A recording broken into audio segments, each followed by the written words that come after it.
publiek eer om hem te hebben. C'est un honneur de l'avoir. Mais par contre, vu le nombre de personnes dans la salle, j'ai l'impression qu'il y a des nouveaux. Ik denk dat niet iedereen het kent. Et donc j'ai envie peut-être, juste pour montrer qu'il n'y aura pas de film d'introduction, il n'y aura pas tout ça, un petit peu montrer ce qu'on fait d'habitude. On commence par un tata. Ok, 1, 2, 3.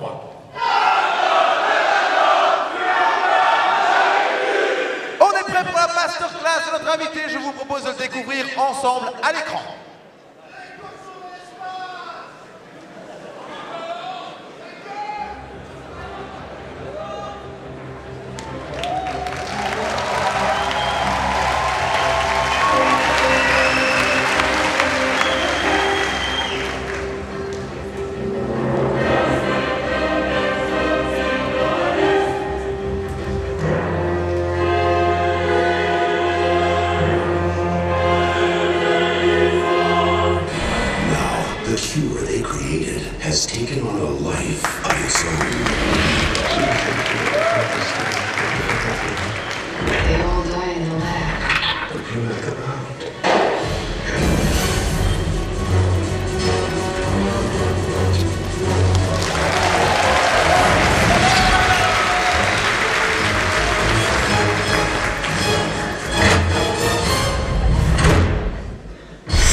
Do you have to do this?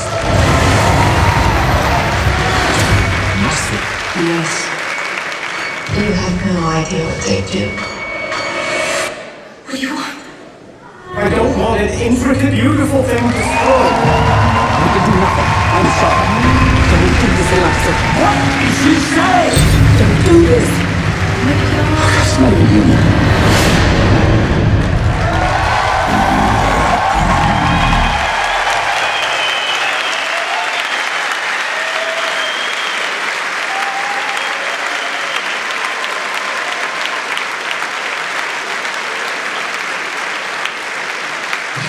Dames et heren, mesdames, messieurs, il a réalisé la moitié de la filmo de Ron Perlman et oscarisé pour ce dernier film Shape of Water. Un applaus pour Guillermo Del Toro.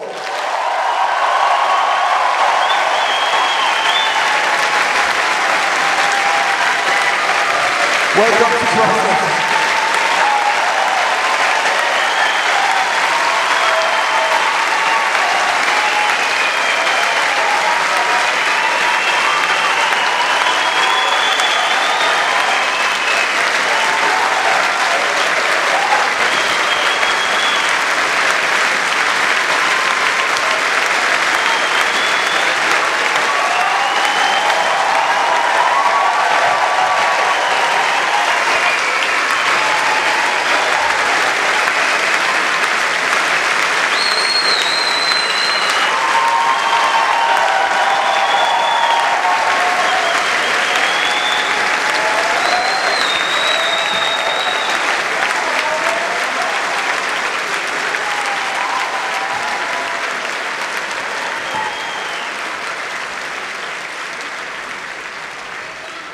Well, last time everyone stood up in this room, it was because someone played Rachmaninoff, so there you go.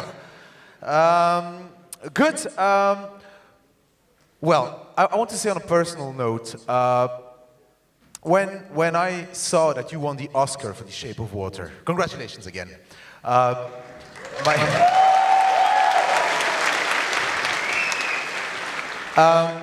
whole Facebook feed went like, whoosh, because it was the one representing our cinema, the cinema that we love, that we want to see and make, that won the Oscar. Our champion, our representative won the Oscar, and that felt so good.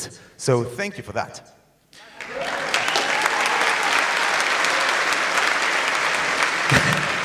That's the good news. The bad news is, this is who you're representing. So, thank you very much. I think it's time to start with the masterclass.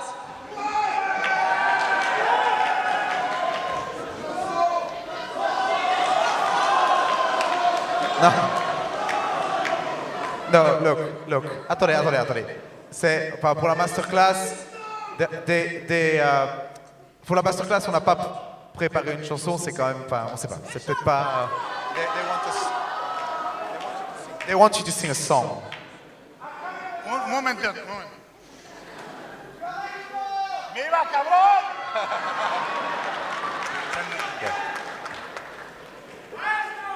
Vamos, okay. We can do it. Come in. Vámonos. Okay. They're Mexican. Don't harsh them.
Canta y no llores, porque cantando se alegra.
merecido. Ready, vámonos. Ay, ay, ay, ay. Canta y no llores, porque cantando se alegran cielo lindo los corazones. La última. Ay, ay, ay, ay. Canta y no llores, porque cantando se alegran cielo lindo los corazones.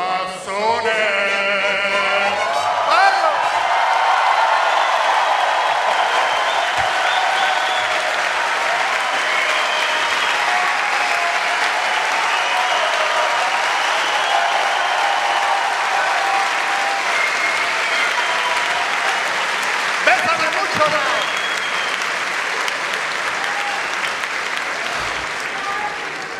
Pero Ok. más cerquita. Dankjewel, het is het einde, c'est la fin de notre masterclass. Bonsoir, goedenavond. Okay, you can sit down. We will start with the masterclass in a second. Let me first introduce the people that will help you give this a masterclass. Pour une masterclass de cette taille, on a bien entendu voulu avoir des pointures du genre en Belgique et de chaque côté de la frontière linguïstique. Van elke kant van de taalgrens hebben wij iemand die het zeker goed doet in het genre. Het zijn twee regisseurs. De regisseur van Calvaire en Vignan. En vorig jaar, een film die we hier op het BIFFF getoond hebben, Message from the King. Dames en heren, een applaus voor Fabrice Dué.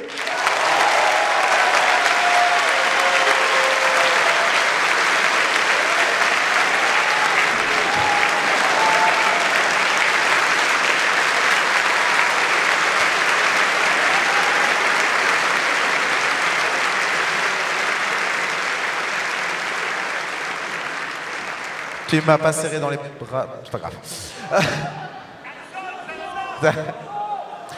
And answer.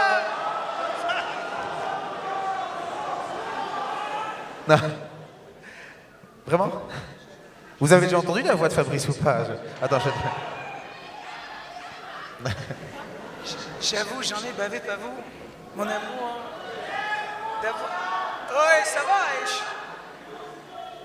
J'avoue, j'en ai bavé, pas vous, Mon amour.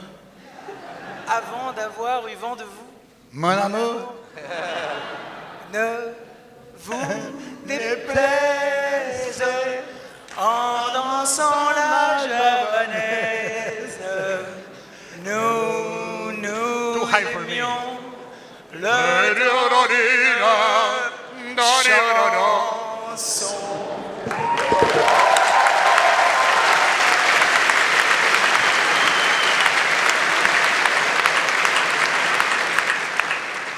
Aan de andere kant van de taalgrens, de l'autre côté de la frontière linguistique, nous avons un réalisateur qui a reçu le prix du meilleur réalisateur, beste regisseur in Sitges in 2014. Onze ongelooflijk goede Vlaamse horror pour son film fantastique flamand. Si vous ne l'avez pas encore vu, je vous encourage à le faire. Dames en heren, Jonas Govaert, regisseur van Welk.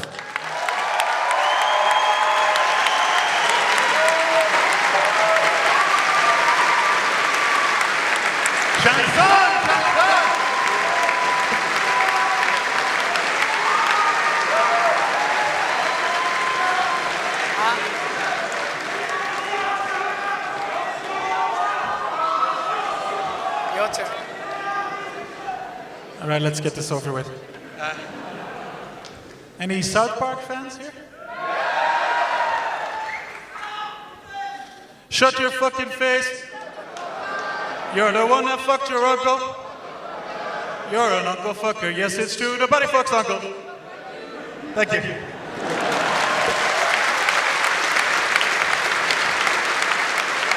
Please, can you come up with me? There is one more thing we need to do before the masterclass. Can you follow me? No. No, stop the mariachi. No. Please come here.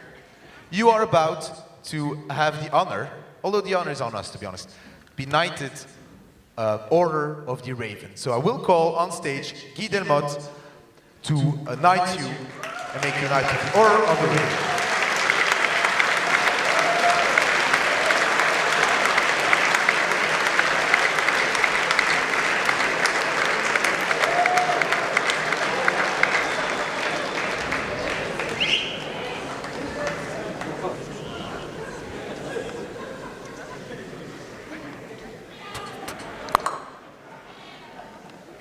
Well, Guillermo, Stand the back, name it's not safe. in the name of the BIFFF, I officially crown Knight of the Order of the Raven.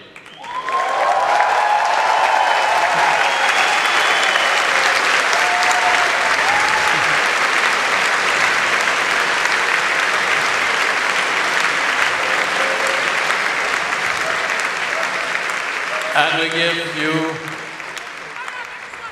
No, not yet.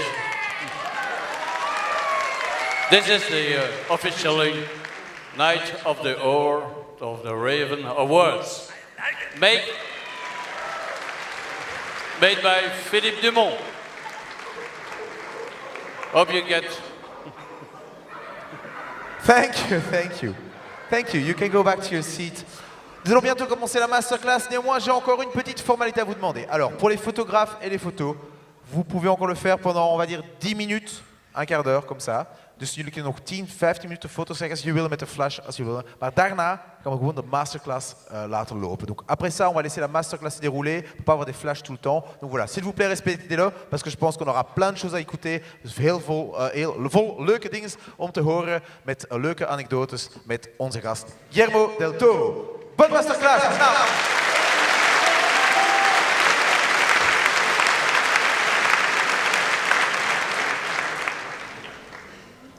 So, welcome, deeply welcome to the song.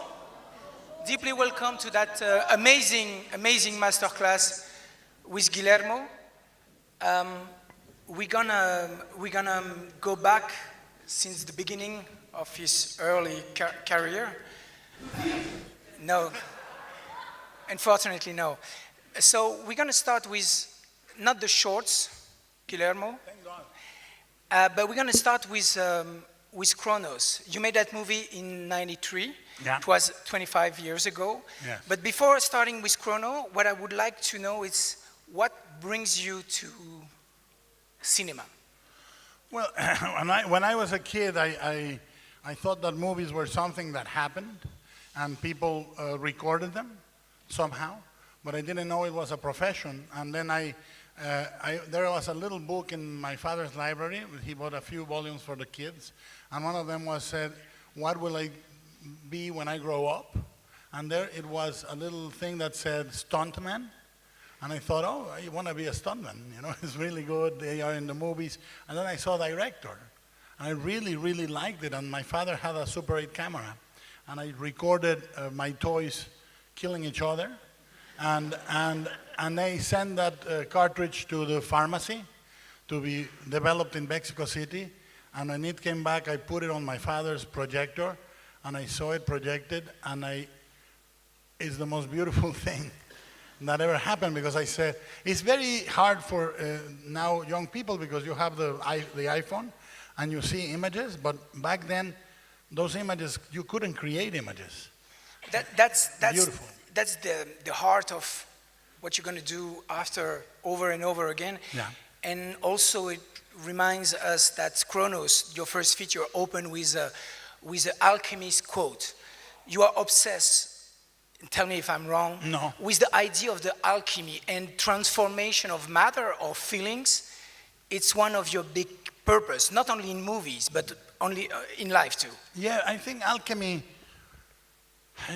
look, if you watch Chronos and you watch Shape of Water, so many things are in common between the two movies, and that is one of them. I look at Chronos. The main character, one of the main characters, is a silent but central character that observes everything. They even look like a grown-up and a young version of each other, the little girl and Sally. They encounter the extraordinary, and the extraordinary is not to be feared but to be loved, even if it does brutal things like eating a cat or sucking the blood of a person. They are to be loved. And then one is kept in a prosaic place, which is a toy box, and the other one is kept in a prosaic place that it's a bathtub, and so on and so forth. And another thing that is there is the transformation.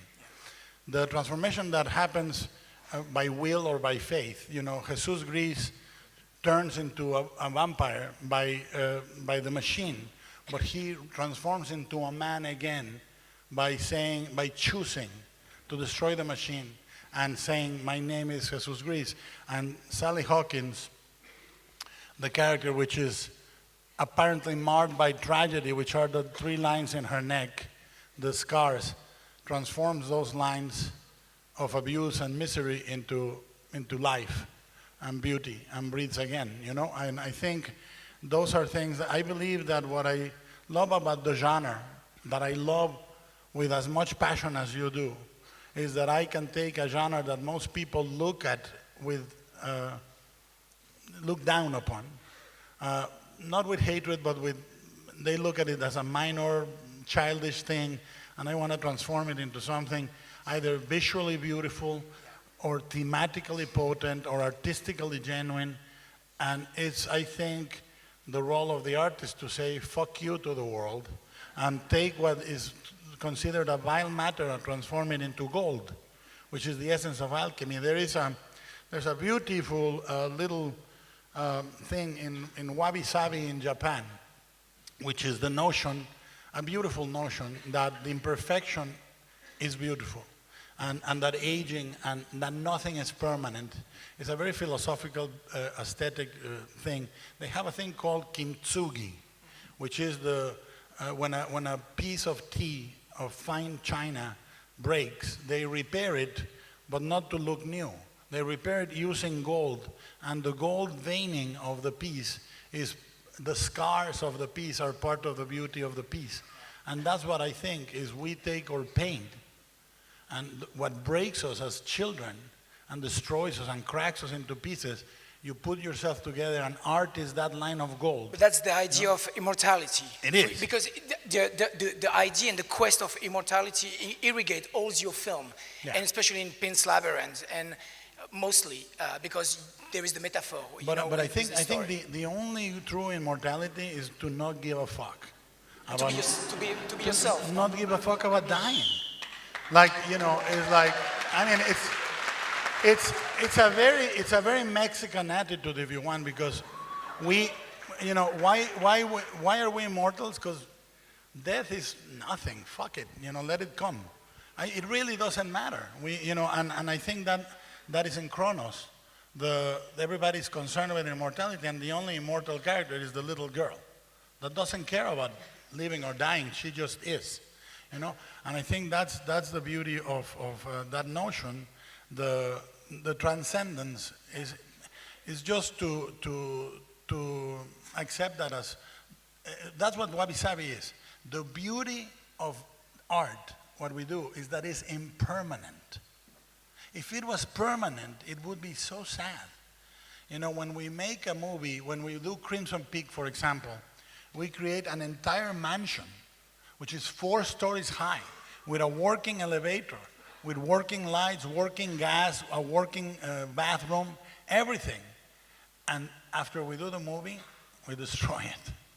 And the beauty of that act is that it was impermanent, but it was captured on film. Jonas?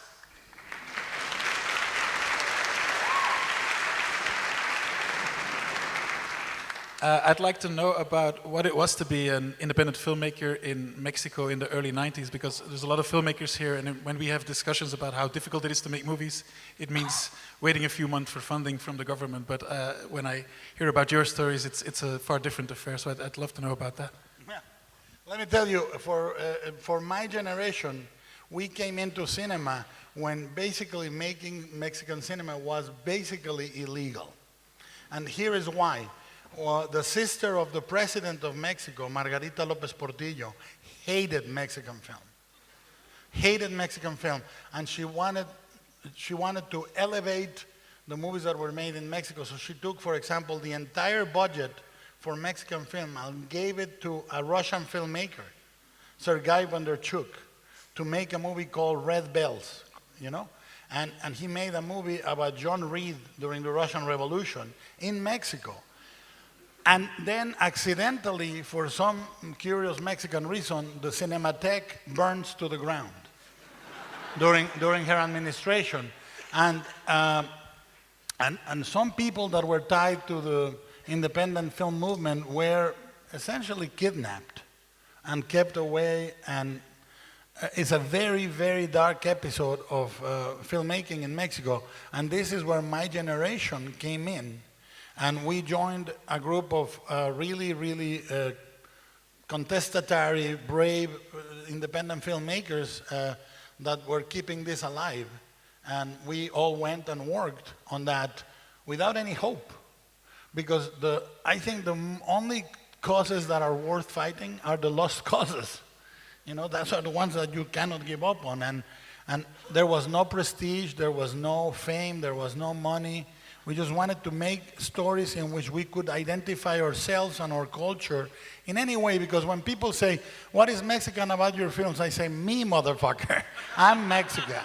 And every time I make a movie, it's a Mexican point of view, so screw any other thing. It's one thing to have roots, and another one is to have a fucking passport. That's my right. I have a passport and I can travel and I can do movies anywhere, and it will be Mexican the same way that Paul Verhoeven can do movies anywhere, and he's a fucking Dutch crazy filmmaker, you know? And that generation was very hard. And then we didn't have a Mexican film festival because the government was not doing it. So we created it 33 years ago, and it's still running. It's the longest running film festival in Mexico.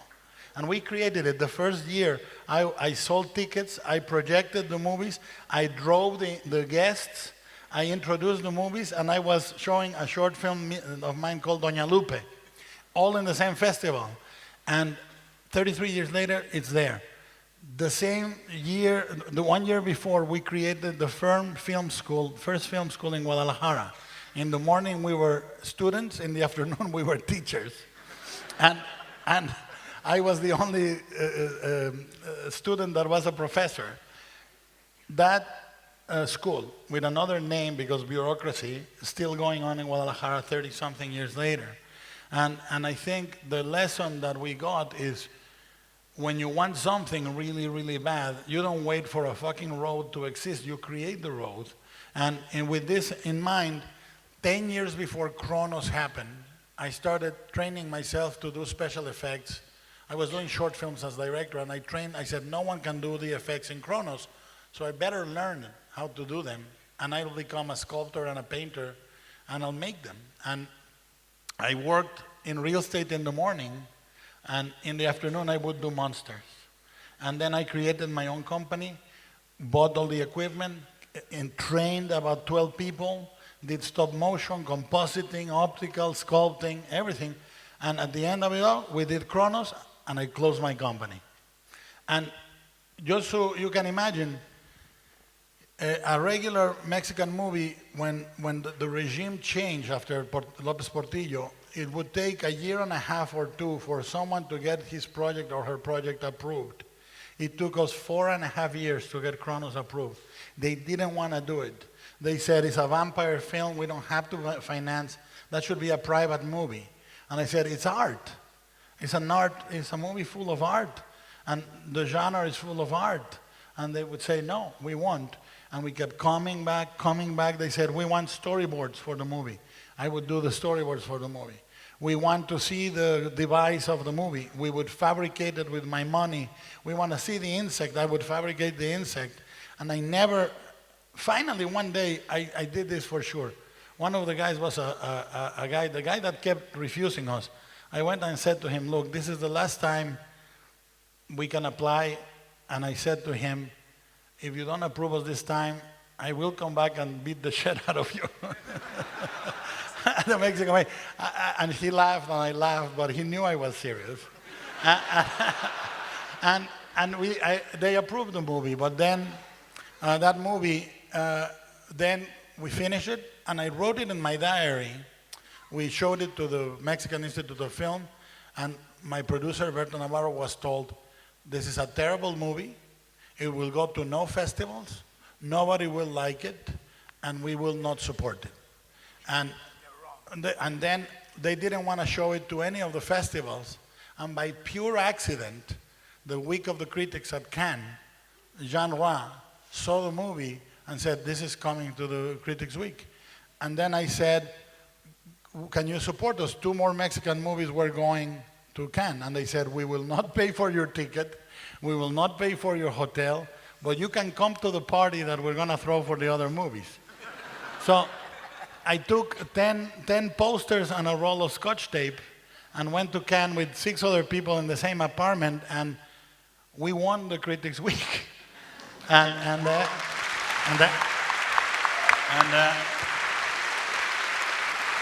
that a Mexican movie had not won in Cannes in more than 30 years when Kronos won.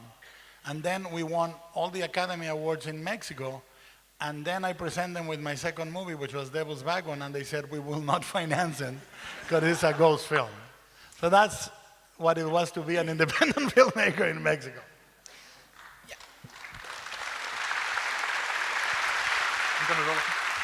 Let's see a short clip from Kronos, the debut of Guillermo. Really? I apologize.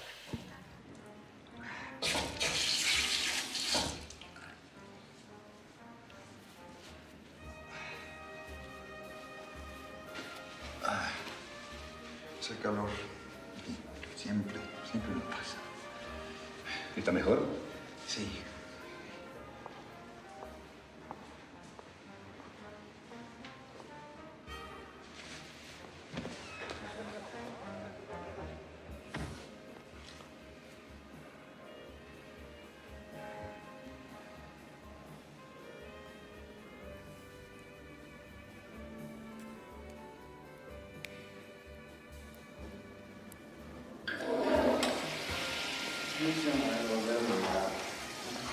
No me cae que esta música la vengo oyendo desde que era niño. Qué fiesta tan decadente, carajo. De veras. No mames. No mames lo que vinieron a hacer aquí. Ha de haber sido algún colado argentino o algún peruano que anda por ahí. Chingada madre. Uno fregándose todo el año. Alguna fiesta bien. Chingado. Vámonos.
Federico Lupi, please.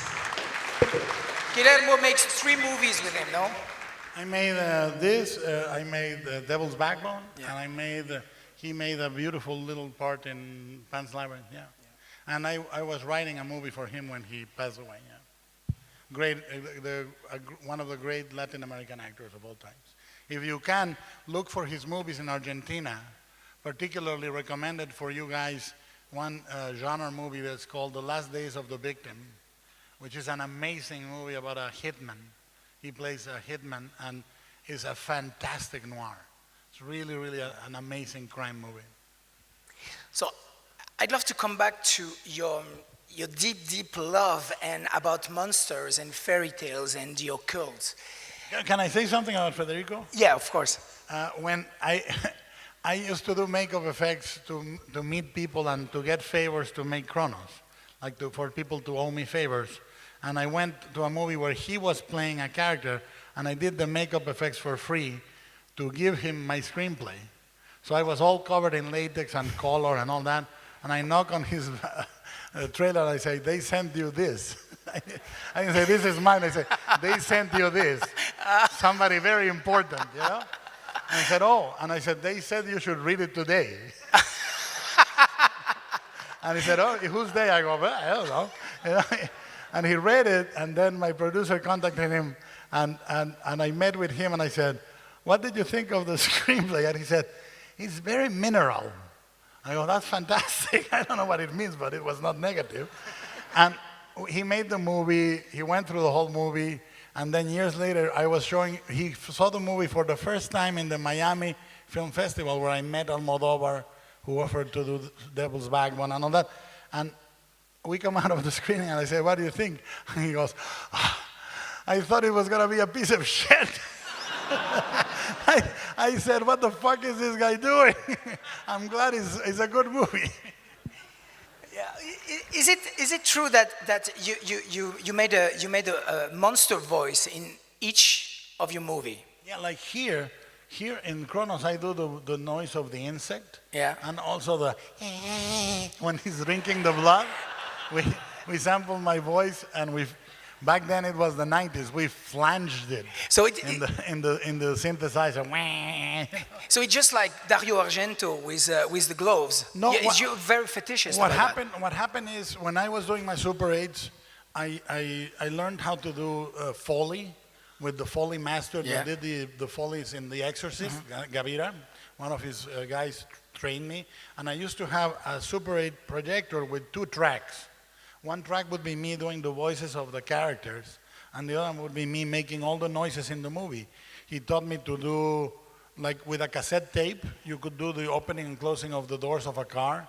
I still love to do the wings of a bird, where you put a piece of paper there, and it sounds exactly like the wings. And I would do over, and so I learned, I did my monsters, and eventually, like in Shape of Water, I do some of the voices of the creature when it's happy, you know. Or I do the creature when it's dying, and then we pitch it down, pitch it up. I am the gorilla kaiju in Pacific Rim, and I'm the knife head kaiju on Pacific Rim. No, I won't do that. But that's something that give me 3 waffles and a beer, and I'll do it. But I do it because it's easier. It's a deeper connection. With Devil's Backbone, I am the breathing of the ghost, and so on and so forth. In every movie, I do something of the. I am the pale man in Pan's Labyrinth. But there is an idea that very struck me preparing that masterclass, is that you believe in insects. You believe in insects are a fairy. I think that's an amazing way to see things. So, where it comes from? I tell you, when I was saying I'm Mexican, it's true. I love, every time I meet somebody in Paris and I like them, they're Belgian. You know, and it's there is you motherfuckers are crazy. Are crazy. You know, and there's a sense of humor, there's a sense of irony, you know, and there's a sense of beauty that is very Belgian. And in the same way, Mexico, we think in a way that is non-linear. So to me, when I was growing up, I read an entire encyclopedia of art at the same time that I was reading my comic books. So Jack Kirby, or Manet, or Monet, or Degas, or Odilon Redon, or Carlos Schwab, any of these guys had the same value. I didn't think, oh, this is good, this is bad. I would watch a William Wyler movie or a Frank Capra movie, and I would watch, the Creature from the Black Lagoon, or there was no notion of one culture being good and one culture being bad, and I think the ideas are the same way, in non-linear. When I was a kid, I loved insects. I used to stay, this is very sad, but I was not lonely as a teenager, I was a fucking punk, but when I was a young kid, I was super silent. I looked like Rutger Hauer's son. I was completely blonde, super thin. I buttoned my shirts all the way here, and I would observe the insects in the garden of my grandmother for hours. And I thought I was friends with one ant in an anthill. And it had a name, and I would come in, how are you? And I would give him bread. And I became fascinated by the house of my grandmother was covered with cockroaches. everything. And anything you lifted, there was an insect. Praying mantises. And I thought insects are angels first. I thought maybe when God created Earth, he favored the insects because they're so perfect, you know, but they're scary. So then I thought maybe they're fairies, and it just stuck, you know. And I think that we spend the way we forge our imagination in our first 10 years is what informs the way we relate to the world the rest of our lives. You can work on it, but your sense of belonging, society, love, gender, culture, rules, politics, is all formed when you're young. And that's why, to me, before I was 10, I thought what the adults say is so stupid, but what horror movies say is so wise. And I saw much more pity on the Frankenstein monster than in Jesus Christ. I saw he moved me more. He was more of a reachable Messiah, a reachable avatar for innocence and crucifixion to me than a guy that was in a church full of gold and guys with silk, you know, moving a fucking thing full of smoke. You know, I didn't understand why one guy was low maintenance and the other one so high maintenance. You know, I found when Boris Karloff steps through the threshold in Frankenstein, I saw myself. And I saw, that's me. This is my father. This is my savior. And that's the same thing. You extrapolate anything. I don't think there's not such a thing as a defect or a virtue. A virtue is a defect that you haven't understood. Once you understand your defects, they're all virtues. You know, that's key. If you think about it, when you watch the first Kubrick movie, Love and Desire, you know, the movie is very still, very, very sort of awkward, and the dialogue are delivered very stiff. And Paul Mazursky, everything that you see as a clumsy thing becomes his style. His use of mise-en-scène, his delivery of dialogue, the pacing of his actors, and so it's out of what people tell you shouldn't do, come the idea of what you should do, and that includes illogical leaps of faith, like let's make a musical melodrama about an amphibian god and a cleaning woman, you know. After Kronos, you make your American debut with with Kronos now? Sorry? We just started. We have 10 films to cover. We are so fucked. Yeah, here we are. You basically make your American debut, which is a giant cockroach movie? Yeah, no, let me tell you, after Kronos, I was unemployed 5 fucking years. That's the story I want to tell. Because the story you hear sounds like a winning fucking story, and nothing is more repulsive than a winning fucking story. So let me tell you the shitty part of my story. You know? Because most of us are gonna spend more time in our shitty part of the story than in the good part of the story. So 5 years I tried to do Devil's Backbone, couldn't do it. I wrote a Gothic Western version of The Count of Monte Cristo for Francis Ford Coppola, for me to direct. I wrote a movie called Mephisto's Bridge at Universal, and they wouldn't finance it. I wrote a version of the novel List of Seven by Mark Frost many, many times, etc., etc., etc. I developed like 5 or 6 screenplays. And I got called by Miramax, Miramax Dimension, Bob Weinstein.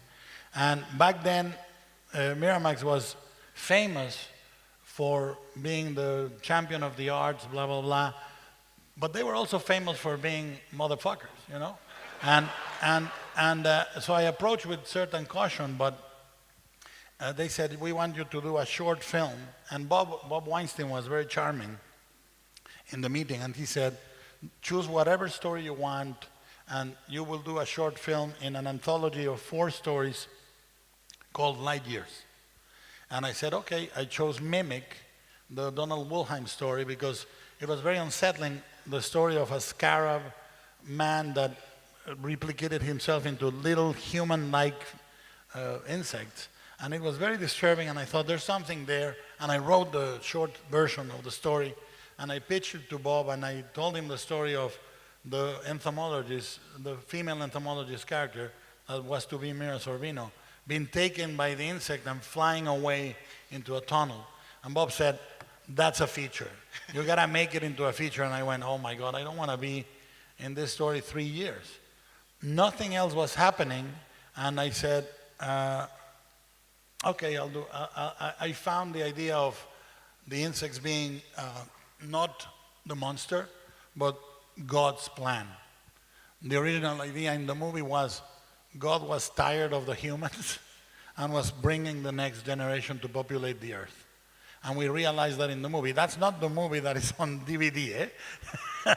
And I said, I'm going to make the main character Andrew Brower, the actor, and I'm going to make it an interracial couple that when they survive at the end, is not a white Anglo-Saxon bunch of motherfuckers surviving the monster, is humanity surviving the monster.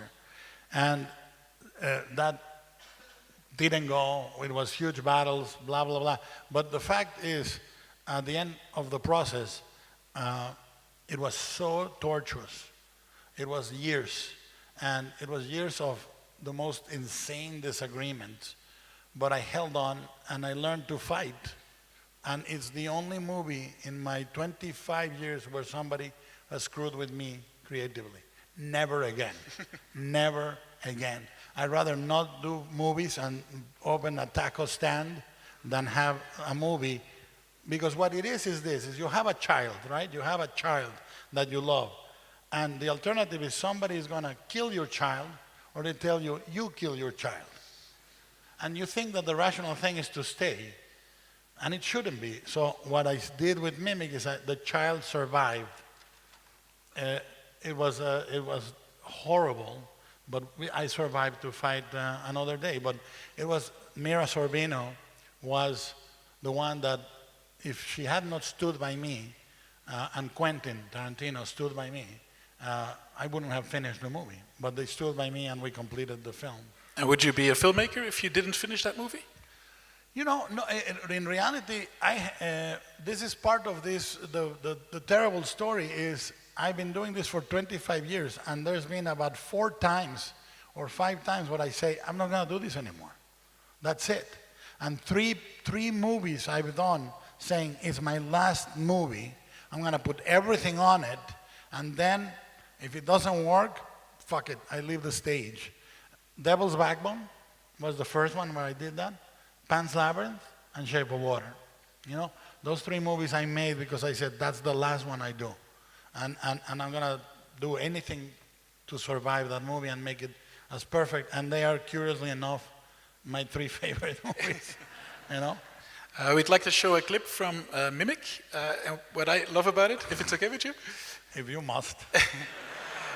It's the subway scene. What clip It's the subway scene that starts with the shadow and ends with Mira being attacked. I've spoiled it now, but... All right. There we go. I'll tell you something about that later. Okay, perfect. Can we see the Mimic clip?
Do you have the time?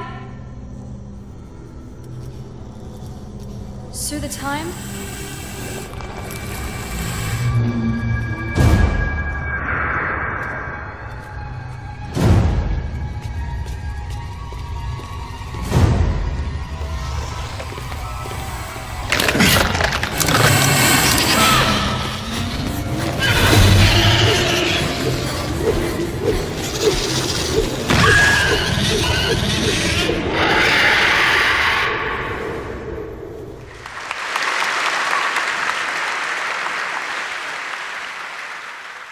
So that movie almost killed you, no?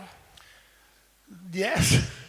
But It was so horrible. To give you an idea, the first day of shooting, we had spent all pre-production discussing, and the first day of shooting, I went to argue with the producers until 6 a.m. in the morning, and my call to shoot was at 12 a.m. So at 6 a.m. in the morning, I was in the hotel fighting for Jerry Northam to have glasses. They said, he's the hero, he cannot wear glasses. I go, what the fuck are you talking about? You know, and I came out at 6 a.m. in the morning and I said, he has glasses. That was my big triumph of the day. And then I went and shot the opening scene with the hospital. Because one thing I learned, and this may be useful for you, is when you shoot a movie that costs X amount of money, whatever it is, start your week with the best looking images you can. Because if you start with, your instinct, logical, tells you you should start with something easy. But it's not, because the people that are paying for your movie look at the first dailies and they go, wow, that movie looks fantastic. That's what we're paying for. This guy's a genius. You know, if you start with people having a coffee, you go, where are my 3 million euros, motherfucker? You know, like, there's people drinking cafe latte, you know, and then we start with this image of the hospital, which is gorgeous, with the illuminated tents, and you know, we start at 12, we finish at dawn, I go home, I fall flat on the bed, and 5 hours later, I get a phone call, and they say, hold for Bob Weinstein. I go, yes. And Bob says, I saw the dailies. I go, yeah. He says, where is that hospital? I said, in New York. He says, not what fucking planet? I said, oh, and I said, what do you mean? He says, it doesn't look like any hospital. I said, no world has 6 foot tall bugs. So you need to stylize the world, because if you put a giant fucking cockroach in a Sidney Lumet movie, it's gonna look weird. You know, you need to make the world stylized so you can admit the monster. And I knew, nevertheless, I knew that first day it was never gonna be easy, never. Yeah, well, you react, you radicalize yourself after that movie. You became very, very sharp for the future. I mean, you became very hard making movie. It has to be your baby. It has to be. You have to have full control of it. Yeah, but the thing is, Mexicans were like the Japanese, but less efficient. You know, like we're very nice until we kill you with a machete. You know, like you don't have to be hard. You just have to know there's a line, and you know that line doesn't get crossed. And if it gets crossed, you say, don't cross that fucking line again. And you mean it, and it's understood. It's understood, and I think that if you're from Mexico, all of your life you've been living with politics. So you're pretty good at them, you know, and you survive it, but it is a line you never again let anyone cross. I can tell you stories about it, but sufficient is to say that when you say don't cross this line, and they know you mean it, the line is real. Because most of the time we're so nice, and I think that here's the message we get as kids is this: to be nice is good. To be real but violent in any way, verbal or say this is not good. But that's reality. Reality has limits. And To say that is not to be aggressive, is to say, this is the reality of the film, don't cross it. And it's much more structuring. When we're weak, the people that are financing us think, what is this guy doing? He doesn't know what he wants. And you actually create more fear by being nice than being strong. And this is a lesson you learn once and you never forget. Yeah, that's why you mentioned at the Golden Globe, Monster saved my life 3 times. Yeah. So the first time it was just after Mimic. Yeah, many times before. I mean, honestly, when I was growing up, there were times when I was a kid, and people say about childhood, the best years of your life. I go, what the fuck are you talking about? Many times at age 10, 12, like to me, any time before 32 is pretty damn difficult, you know? I think that when you're a kid, I was 71 at age 7. I was the oldest motherfucking 7-year-old you would ever meet. I was a hypochondriac. I thought I had trichinosis, cirrhosis, aneurysms. I knew I had cancer of the colon. I was gonna die the next day. And I knew it in my heart. I knew I was going to hell. I knew I was gonna be to purgatory for sure. I spent my days in terror. Yeah, yep. And then, you know, you heal that stuff, but you learn it. Yeah, but that brings us to Devil's Backbone, and at the origin, Devil Backbone was supposed to be a Mexican movie. Is that right? Yes. So very different movie, but then 2 friends of mine in Spain, David Muñoz and Antonio Trasorras, did the only thing you should never do to a friend, which is read my screenplay. And they gave me 5 screenplays. And I said, this is the end of the friendship. You know, I'm going to read them. And I read them, and, you know, 4 of them were neither here nor there. But there was a 5th one that had one image. It was called The Bomb. And it had an image of a bomb in the middle of a patio in an orphanage. But they wrote it to happen in Eastern Europe. And I called them and I said, the unexploded bomb is the Civil War. It's never been resolved. We should make the movie in Spain and combine your ideas with the ideas of my original Devil's Backbone. We'll write it together. And we wrote it together and put it in Spain. But Spain, because you have met Almodovar already? Or No, I was not using the Almodovar offer because I had no movie that happened there. But I became a historian, a film historian in Mexico called Emilio Garcia Riera, who was the son of a Spanish refugee, became my mentor and sort of father figure. And he taught me many other things about the Civil War that I didn't know. And I thought, this is a war that I didn't really know about. And a lot of people in the world don't think about how crucial the Spanish Civil War is to the rest of the history of the 20th century, including as a prelude to World War II. And I thought I need to make this movie happen there, learn and articulate the fact that the biggest machine of regret and loss is the war, and the biggest creator of ghosts is lost and regret. So I wanted to make, again, I said, this may be my last movie, so I'm going to do everything I can to make the most poetic, social, deep, moving, blah, blah, ghost story ever made. And the good thing of Mimic is it had made money. So all of a sudden, I could finance the movie. You develop an idea just like you did with the insect before, but or in Kronos, you try to reinvent the vampire movie in Kronos, and in Devil Backbone, you make something that I do love a lot, is the idea that ghosts could be an emotion, an unresolved emotion, and you treat Devil's Backbone just in that way, no? Well, think about it. The things that control our lives are the things we don't talk about. in reality, in our private existence, the things that control every action we do are the things that we share with no one. The things that we shut about, are quiet about, control us. And that is the ghost in everyone's life. And I thought it would be great to make an orphanage full of secrets, and every secret controls that person, and fear and regret and loss. You know, you have a woman that was very strong and adventurous and lost a leg. You have the greatest kind lover, but he's impotent.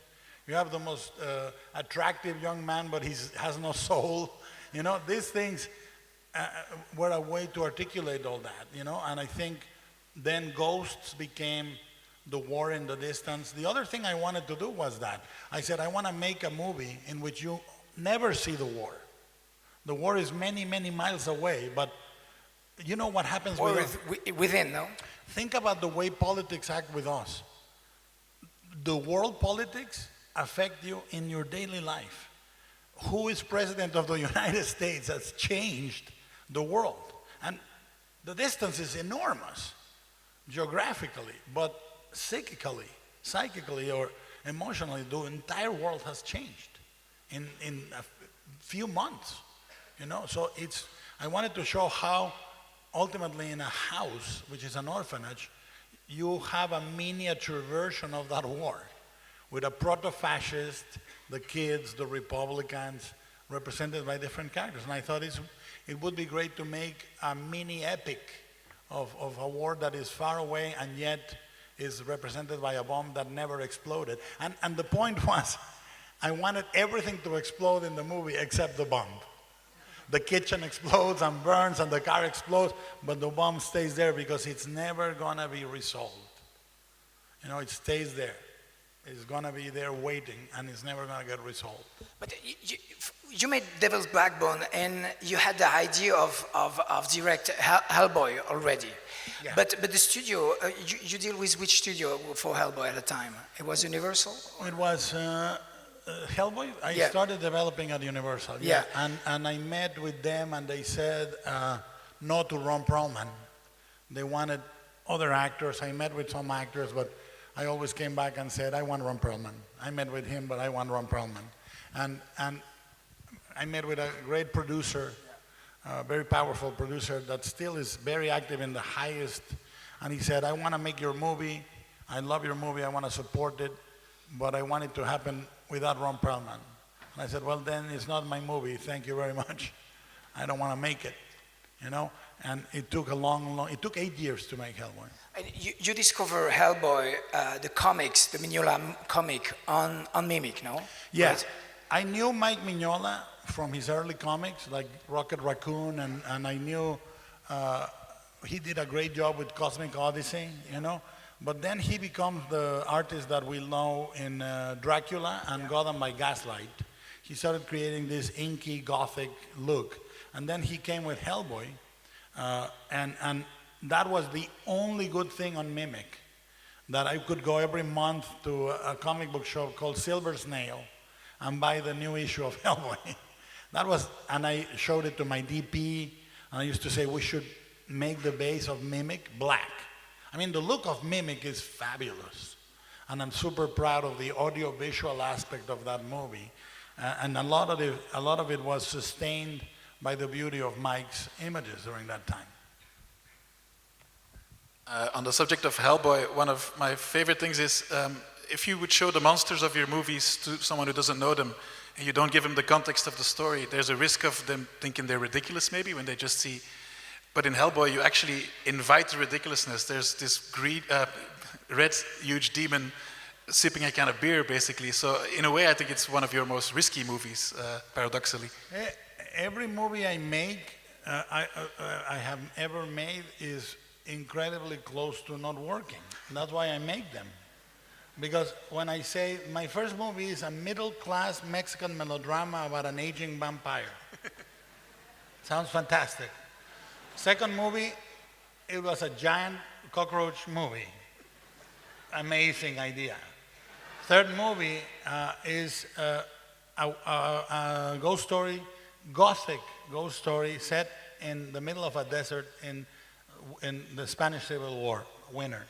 And every time, the more ridiculous the premise, the more I love it, and the more I don't want to fuck with it. I say, it's not the what that I care for, it's the where, when, how, and who. Those are the 4 things I concentrate. The stories have all been told. So the way we synthesize those stories with things that don't go together with them, the way we combine caviar and a donut, and butter and fish into a sandwich, that's what makes it interesting. And I always think people, now that we have things like Guardians of the Galaxy, it's hard to imagine when Hellboy came out. It was a movie about a red guy and a blue guy that were secret government agents and traveled in a trash truck. And I really believed in it. And I think the one thing that I can tell you has not changed in me since I was a 5-year-old to now is the faith that I believe those movies needed to exist. That someone should be doing a melodrama with a creature and a cleaning woman. That someone should be doing a giant robot, giant monster movie to kick ass. That someone should do an anti-romantic Gothic romance where the heroine saves the guy's ass. And so on and so forth. So with Hellboy, it's like a joke. A walk painted in red walks into a bar. It's really, really difficult. But we solved it by creating the world elevated. The world of Hellboy is not real, but it's not super stylized. It's stylized just enough for him to exist. It's like when you buy an exotic lizard, like a pet, you buy a little terrarium and you put a little plant and a little sand and a little water for the creature to live there. It's the same visually. If you imagine making a creature movie, if you imagine a bullseye, the center of the bullseye is the creature. And then you go to production design, wardrobe, cinematography, and all of that is in service of the creature at the center. You're making an altar of a movie for the creatures to exist. There is also the idea that some people, who don't know quite well your work, oppose your intimate, it seems to be intimate movie, Devil's Backbone, Pin's Labyrinth, or Shape of Water, and the big blockbuster. But in fact, and tell me if I'm wrong, you give the same heart and the same soul, and you put everything on every movie, no? Yes, that's why I weighed 350 pounds. Because I don't drink, I don't smoke, I don't do heroin, I eat. And this is the result of doing 10 fucking movies that shouldn't have been made ever, and it's, the anxiety and the belief, and you argue, because look, the director is not God, but the director is Moses, and he holds the 10 Commandments, and to tell the bunch of motherfuckers, heathens, what the movie's about is very difficult, and you spend your day arguing, and you say, yes, I know, because when you make a movie, the group, and yourself, you get 2 sets of instincts. What has been done before and what you think should be done. And what you think should be done should always be the craziest possible solution. You should not tell the story. You can do some conventions, like in Pacific Rim, I wanted to do an 80s sporting movie with the guy that plays basketball and comes back for the final game and nobody likes him. And it's like Hoosiers with Gene Hackman, Nobody wants the guy, or he says, I'm gonna prove myself. And do that exactly as they expected, but he's with a giant robot and giant monster movie. So the conventions are there to recognize the beats. Let me explain it another way. When you dance a tango or a waltz, they have a figure. And they have a compass, a rhythm. And those are the cliches that you use to make the piece recognizable. And most people never go past that. to me, what I do is akin to Roy Lichtenstein doing the blown up comic book page, or what Warhol used to do with the soup can, is to take an image that is considered of use, normal at home, and you blow it up, and they say, look at it again. But a lot of people just go, oh, it's a soup can, you know? And this is the tragedy. Our work never gets discussed in the pictorial, audiovisual language that we write it on. You know, if you judged painting the way we judge film, you would come back from seeing The Room in Our Les by Van Gogh and say, how was the painting? And you go, it's a fucking bed with a window. A bed with a window? Oh my God, I'm never gonna go see that thing. Because it's not about the bed and it's not about the window. The true power of cinema does not lie in plot, character, and anecdote. It lies in the ways that you're telling a story with light and shadow and sound and music and color, and the mystery that happens when a character turns around and the dolly pushes in and the light hits the eye and magic happens. And those are the places that we see cinema. And the difference is, that's a difference, an enormous difference that we are losing, because the great power of long-form narrative on TV, for example, is much more profound on plot, much more profound on character, but does not generate legendary images. If you think about it, you can draw the exact frame of the two elevators gushing blood in The Shining. You can draw it right now. I'm saying it and you see it. You can draw in your head Gene Kelly in the lamppost and Singing in the Rain right away. But it takes a huge effort to remember an image from any of the great shows. You remember moments, but not images. And that's why I think it's important to keep writing it audiovisually, even if most people don't read it that way. Yeah, but you have a very peculiar way to write your script, because you're very different in a way. You know, you don't like determinism, American determinism. You know, the dramaturgy. Your scripts are not square. I mean, they are much more emotionally. They have a very strange way to develop. And paradoxically, we can say that Shape of Water is the most square writing you ever done. But even Pacific Rim, who is a huge blockbuster without any license, you write that script in a very, very singular way. How you work your script exactly? I try to, for example, when we're doing Pan's Labyrinth, if it was a normal script, you would see the girl reading all the time. You would see the girl coming to a library and discovering the books and saying basically, oh, I love books. I love reading. And the stepfather would burn her books. You will not read again. And the way I do it is I show that she has read books, and then I show that she has a huge imagination by telling a story to her unborn brother. That's it. I'm not gonna ever again tell you that she's read a lot, but the normal screenplay would take you by the hand. You have to accept immediately. Yeah, you have to. And the other thing I do is a thing that comes from the fairy tale, that the fairy tale has many rules and many things to be learned. One of them is called the power to declare. The power to declare is this. Once upon a time there was a princess living on top of a glass mountain, and she couldn't be saved by any prince born of man. Why? Because that's the way the story goes. Shut the fuck up. That's it. And in Pacific Rim, in the first 3 minutes, I tell you, this is the world. Giant monsters, giant robots. I'm not gonna set up the world. The movie I'm gonna give you is the sequel of a movie that has not happened. I don't wanna set up how they invent the robot, how the first monster comes through. Oh my God, no, kill me now. I wanted to tell you, so I tell you, this is the world. And the design is amazing. The design should tell you they're real.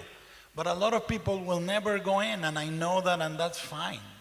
But a lot of the way I write the movies, a lot of people need the other stuff. But if you watch the movie again, I give you everything you need in the movie if you watch it carefully.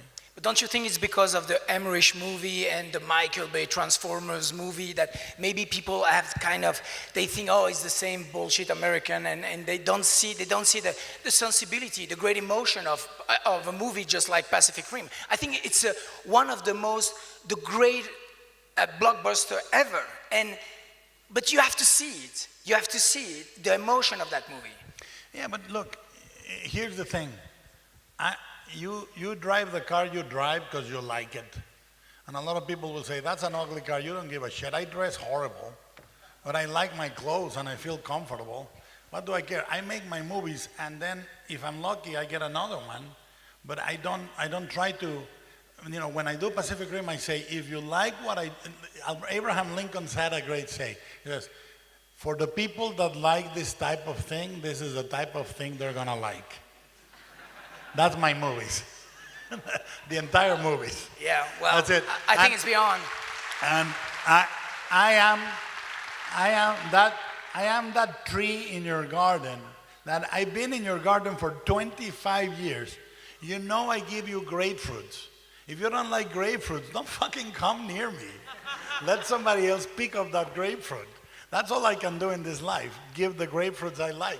Yeah, but we're far, we're far because it's Pacific Rim. But I would love to come back to Blade 2, because I think in Blade 2, you learn another level of cinematic. You develop the tools of the cinema, the lenses, the movement, the money shot. And what's amazing, it's Blade 2 was before the big Marvelization of the world we have to face today. And they still go back to Blade 2. There is the money shot, as we call, they come from you, no? Yeah, of course. No. Blade 2 was done with 0 second unit. Everything was shot by me, every single shot. And the idea was I could splinter a camera, for example, for when the Blade car goes into the tunnel, but I would go there with a second unit and I would direct it myself. I would get in the car, I would ride into the tunnel, blah, blah, blah. But what I did, the action I had done on Mimic was comparatively very small, but in Mimic there is a set piece that is beautiful, that is entirely planned and shot by me and is gorgeous. Is the attack to the subway car by the insect, where they slice it in half. And to learn how to fragment between the attack, I saw Straw Dogs, Sam Peckinpah, yeah, because he cuts majestically between one action and the other.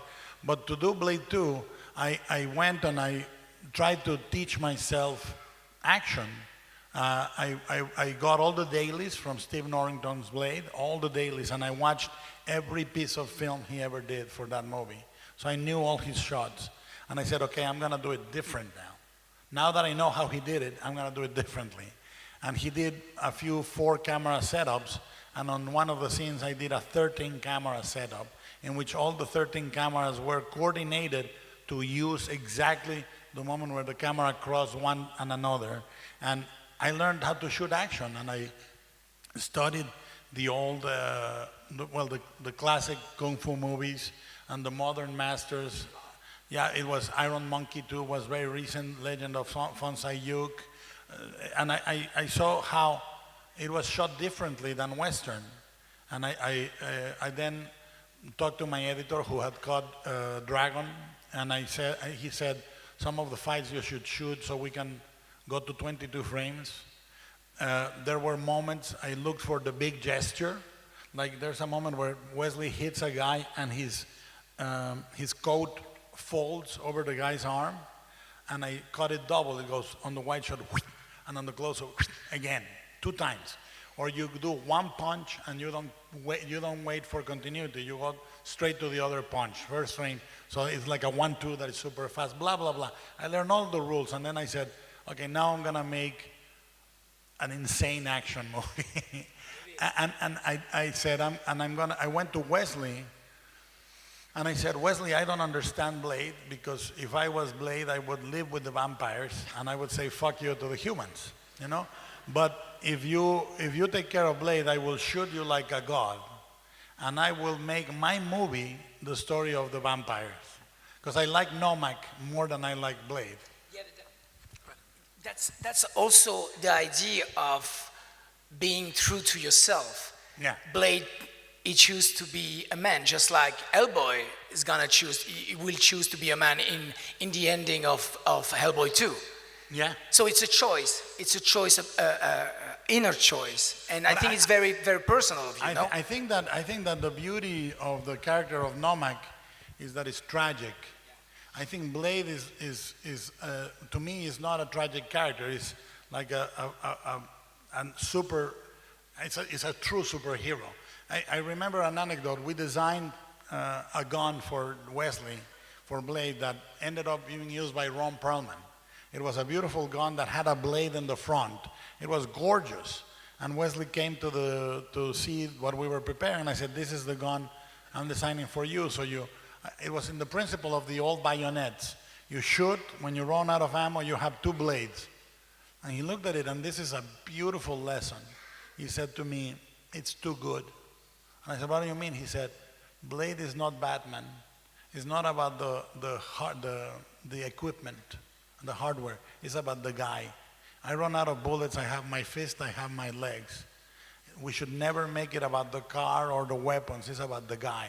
And I thought that's a brilliant way of doing it. And you know, it was really, he was very, very, very aware of Blade. He was very much Blade. And I tell you what he did that nobody else has done. He always landed in a superhero pose. Every time he walked into a room, got up, it was Jack Kirby, it was Romita, it was absolute superhero language. And I've never seen anyone do that. You know, because Ron Perlman is a fat guy like me, just we put a muscle suit on him, and Ron has a gravity. Ron is like a giant bear. It's like, oh, I gotta kill another monster, you know? But Wesley lands in a superhero pose all the time. He's also Blade is the only true and true macho hero you have. All the rest are very much in touch with their feminine side, I should say. You know, I tried to push Wesley a little in that movie, you know, but it actually is not easy to push a character like Blade. Even the father-son relationship with Whistler was really hard to push, because also Chris Christopherson is not the lovey-dovey guy. You know, so they were like very gruff. But I like the father and son story between the vampire and his treacherous father. It's ironic that Marvel gets a big critique all the time that they can't get their villains right, and you didn't give a shit about the hero. All you cared about was the villain, really. I care about the villains. In fact, to me, if you ask me what is Blade 2, I say the main story for me is Nomak. And that's what I'm concerned about. I would love for him to end well. And he is tragic, you know? Sorry. It's also, do you consider Blade 2 the odd one out in your filmography? It's still very jarring for me to see Del Toro images with a hip-hop soundtrack. It doesn't happen before or after ever again. No, I told that to Wesley. I said, I don't know anything about hip-hop or rap. You got to help me. But we got a bunch of producers, and at the end of it all, I was pretty savvy. And there is a great shot of them walking to the House of Pain with the song, and it starts, "Listen to me, motherfuckers," you know. And it's a great, powerful image, and I did it with that song in mind. Could we switch to what I think is your most misunderstood movie, which is Crimson Peak? Yeah. I noticed that all your movies are super sensual in a way, but it took you 9 movies to tackle the subject of actual sex. So what took you so long, and what held you back? I was a late bloomer then. Okay. No, you know, what happened is, for me, Crimson Peak is the most mismarketed movie. Is what happened is, during the process of making it, everybody knew we were making a Gothic romance, but everybody was afraid of it not being commercial enough. So it was sold like the ultimate in horror ghost movies, and you know, it's not. It's a really strangely sensitive, sensible, intimate movie for me. And I knew that I wanted to talk about a girl that thinks that she understands and can reject love, and then she falls in love in an idealistic way. Oh, he's a prince. And then she realizes he is a monster, but then she loves him, you know? Because to me, it's like Shape of Water. I didn't want them to make love physically until the creature ate the cat. Why? Because I think that in every relationship, the sooner you get to eating the cat, the better for the relationship. You know, because we spend our lives showing a side of ourselves that is not real. When you're courting, and then 2 years later, the real person emerges, and it's too late. You know, you have destroyed and fooled someone into being in a relationship. I think that, you know, I felt that in Crimson Peak, it was very important for me, that moment that is pure Mexican melodrama, where he says, you lied to me, yes. You poisoned me, yes. You told me you love me, and I do. That's completely Mexican, man. But I loved it because he does love her. And actually, if you watch the movie carefully, you see when she seduces her, but you see the moment he falls in love with her. It's in the movie. And I thought, isn't it great that he falls in love with her when he's poisoning her? And he's trapped in a situation he can't escape. When we started casting, I said to Tom Hiddleston and to Charlie Hunnam, I said, you guys play girl number 1, girl number 2, because we're going to reverse all the roles of Gothic romance. You know, if she could, she would carry Charlie Hunnam in her arms and walk away into the sunset, you know? And I said, and the important thing is, you don't end up loving him. You saved his ass. And that was the exercise with that movie. And I thought, to me, the marketing was a disappointment. The movie really, the way it performed, it broke my heart. The way it was sold broke my heart deeply. I cannot tell you, this is real. It does affect you at a physical level. If you could press a switch and die, I would have pressed it. That's how much it hurt. And the only consolation I had was Adventure Time, you know, and Gravity Falls, you know, and seeing that perfection existed in the world, you know. But the people that now love that movie love it for the right reasons. So it takes time, but sometimes the movies find their own audience. You've also compared it to The Devil's Backbone in that your theory is that all the characters together would make up one person, which is a very intriguing idea, I think. Yeah. Is that, but there's a social, it's social in The Devil's Backbone, I guess, and psychosexual. No, what was great in Devil's Backbone for me is to show that everybody's incomplete until we get together. You know? Now, I'm not a Teletubby or a fucking Buddhist or, you know, I really understand the imperfection of humanity, but I do believe that the only way we will survive as a species is if we erase the lines in the sand. We will not survive if we keep hating each other for different reasons, no matter how great those reasons are. You know, I really think that at the end of it all, when it all comes down to the last couple of people on Earth, and it will happen, sometime it will happen, because the fucking T-Rexes went away, right? We're gonna go away one day. It's gonna come to the moment where you have only one other person, and you realize there was never us and them, it was just us. And it's a tragic thing that the sooner we realize it, the better. You know, there was a great essay written by Kim Morgan about The Thing, in the New Beverly blog, and the ending, the way she described the ending of The Thing is the most beautiful way I've ever heard that ending of Carpenter described. She basically said, at the end of the movie, the two of them stand in the cold, and one of them knows for sure he is the Thing, but it's much more scary to be alone. And that's such a beautiful thought, and I think it's such a humanistic thought. And that's the way I see our role as humans. Of course we're going to be bastards and morons and imperfect and stupid, and we're going to fuck up, but at some point we must realize that what we demand of the other, we cannot deliver ourselves. So we might as well forgive the fact that we are all fucked up and say, If imperfection is not an attainable goal, if perfection is not an attainable goal, imperfection is for everybody. So let's be imperfect together. You know? Which is the Shape of Water team. That's it, yeah.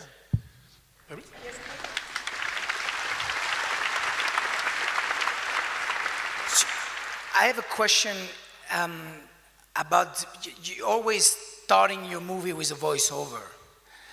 At the beginning of Devil Blackbone, you ask a question about ghost, if there exists. What is a ghost? Yeah. What is a ghost? You respond to that question at the opening of Crimson Peak. And you say, yeah, I always believed in ghosts. Ghosts are real. Yeah, ghosts are real. That much I know. Yeah. So did you made that on purpose, or it came with the way life flew, you know?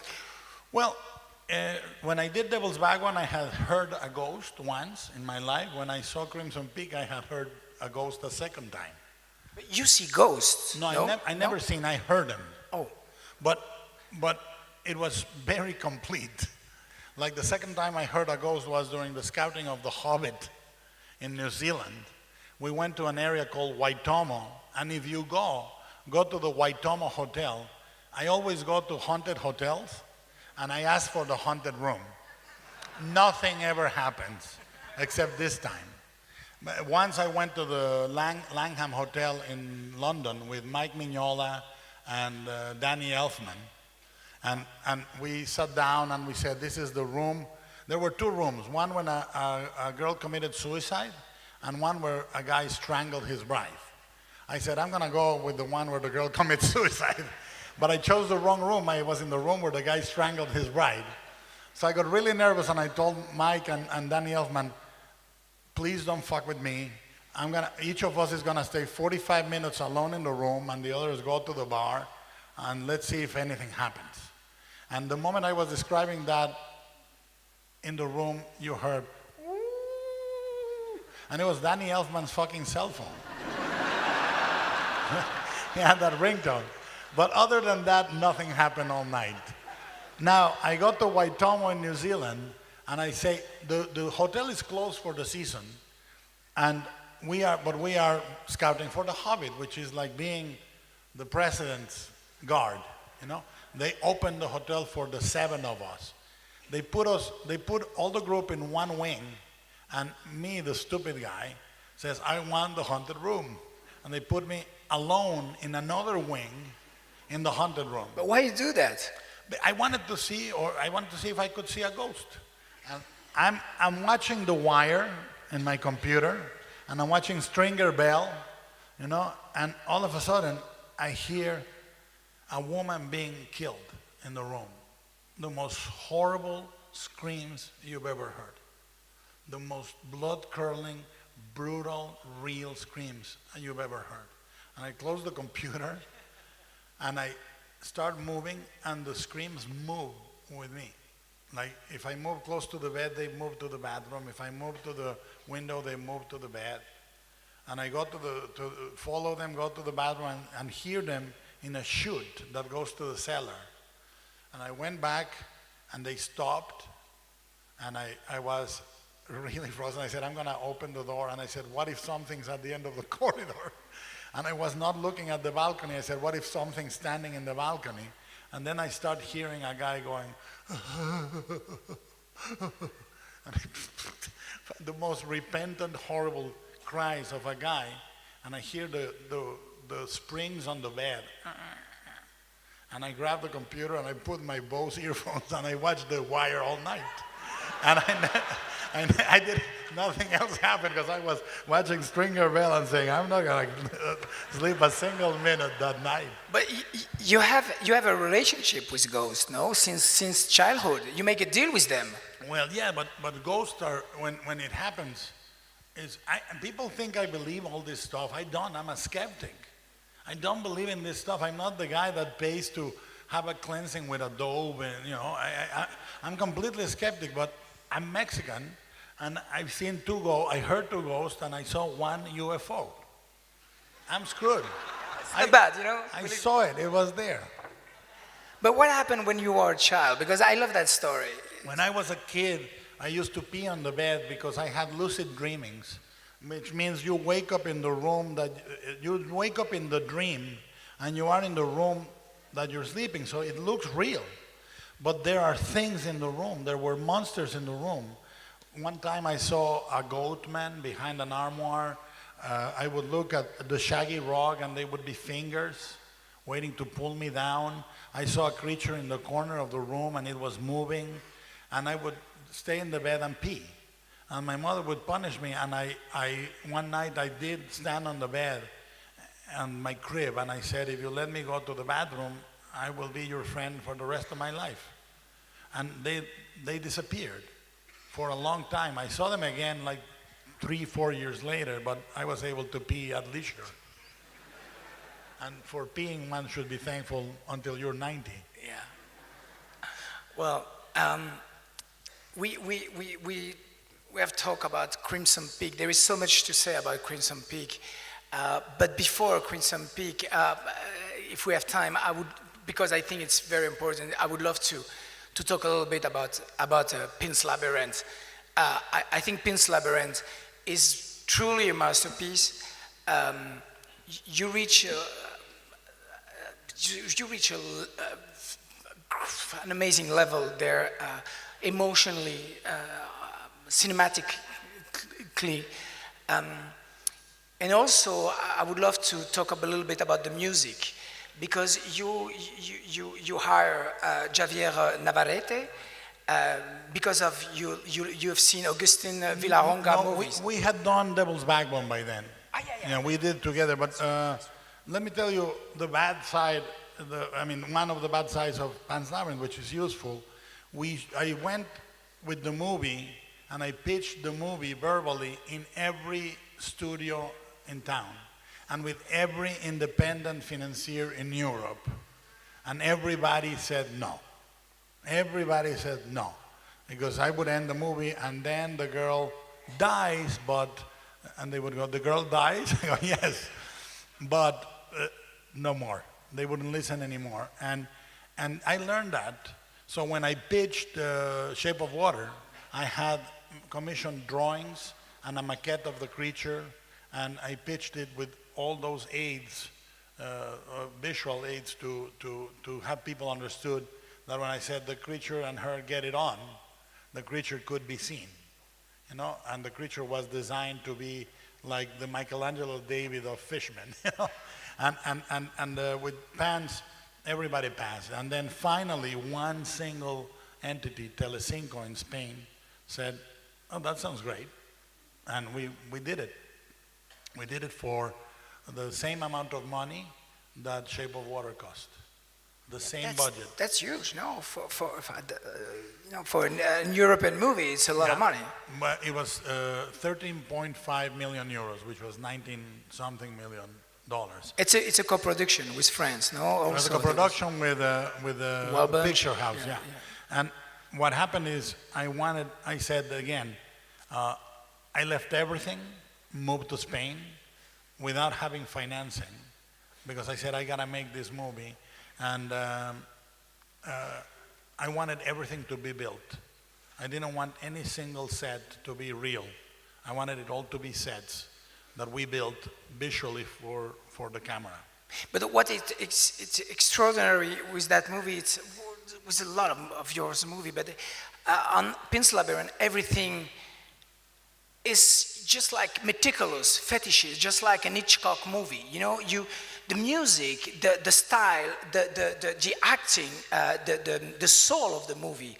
And I want you to talk a little bit about Javier Navarrete, who made an extraordinary soundtrack.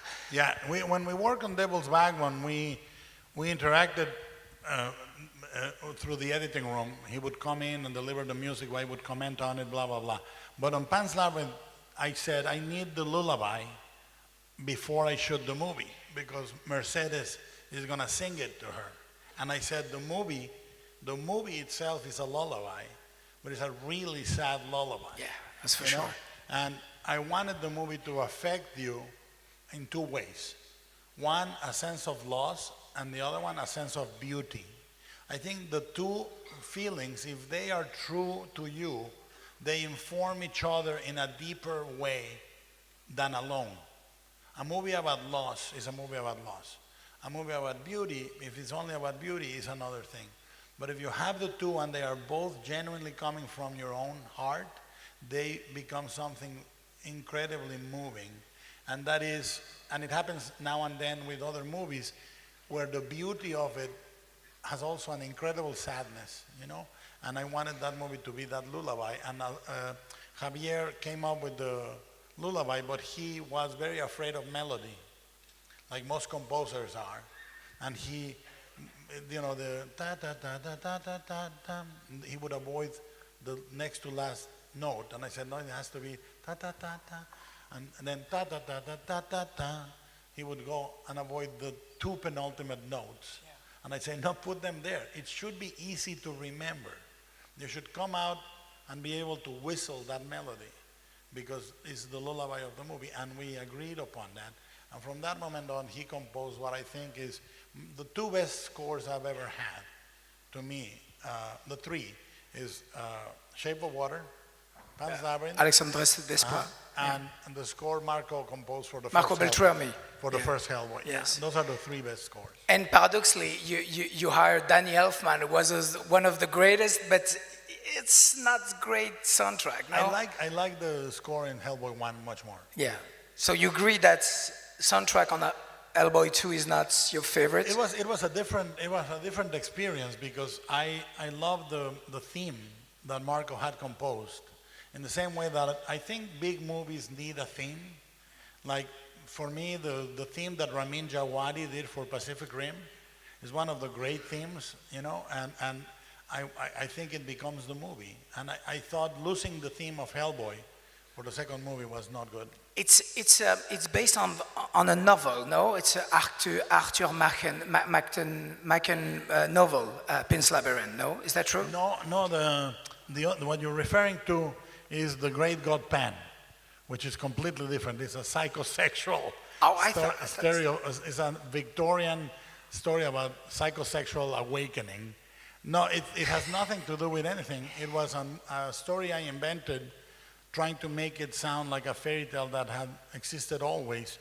And what I did is I went back and I read everything I could read of anthropology of the fairy tale.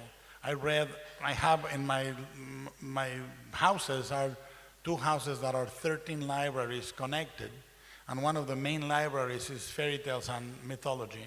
And there's a couple of bookshelves complete of pure fairy lore. You know, I have a book called Great Goblins of Britain. I have another one that is amazing called The Science of Fairy Tale. I have an analysis of the fairy lore of the north of Ireland, blah, blah, blah. And I read everything, because what is fascinating is the Celtic lore of fairies starts in Spain, or goes through Europe, through Spain, into the UK.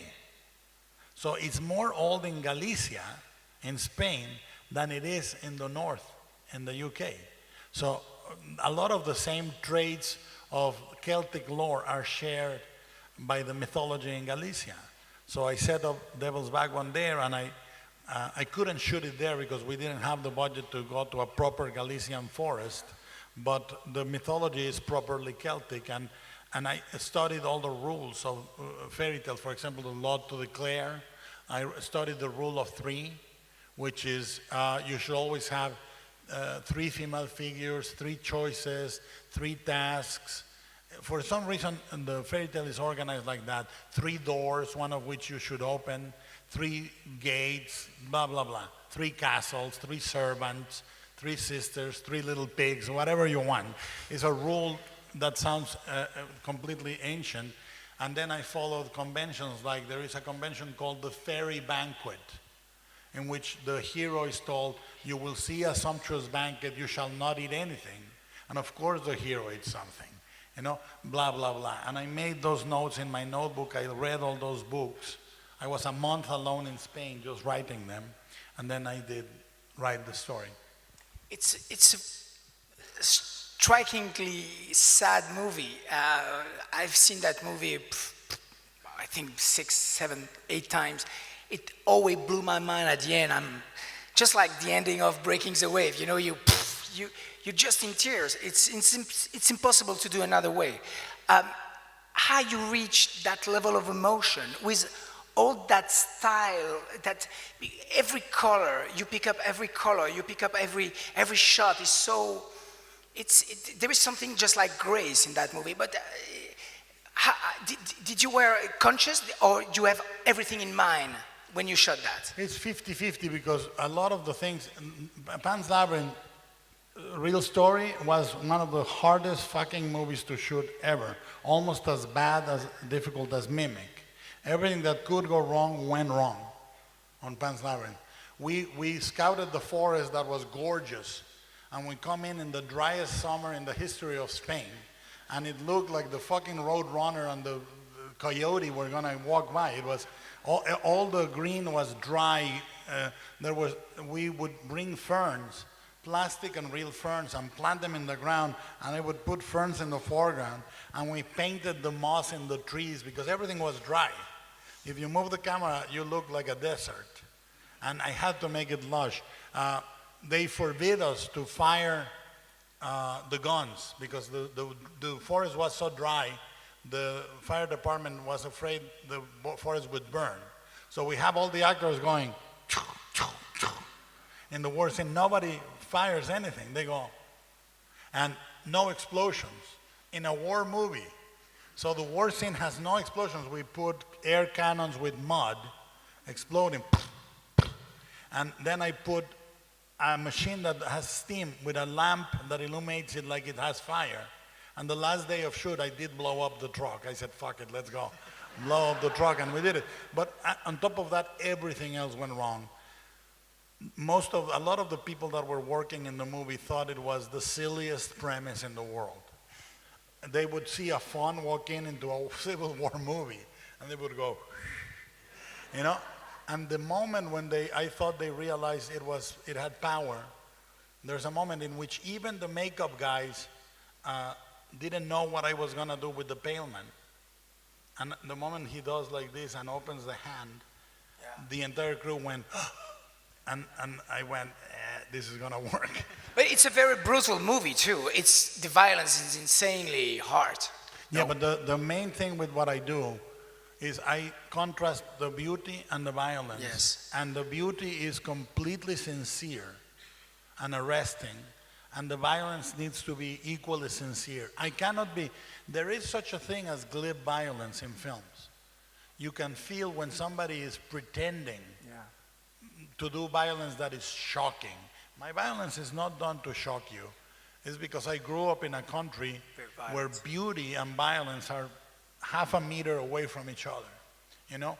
And I understand them as a single life experience. And the violence is always there to enhance. The violence makes the beauty more heartbreaking, and the beauty makes the violence much more affecting. So they coexist side by side. And I told you this morning, when I was doing the tour for the Oscar for Pan's Labyrinth, we showed the movie, and somebody said in a very crucial screening, they said, you know, you're gonna lose a lot of votes because of the violence. If you had the same movie without the violence, it would be far more commercial and popular. And I said, yeah, but it wouldn't be my movie.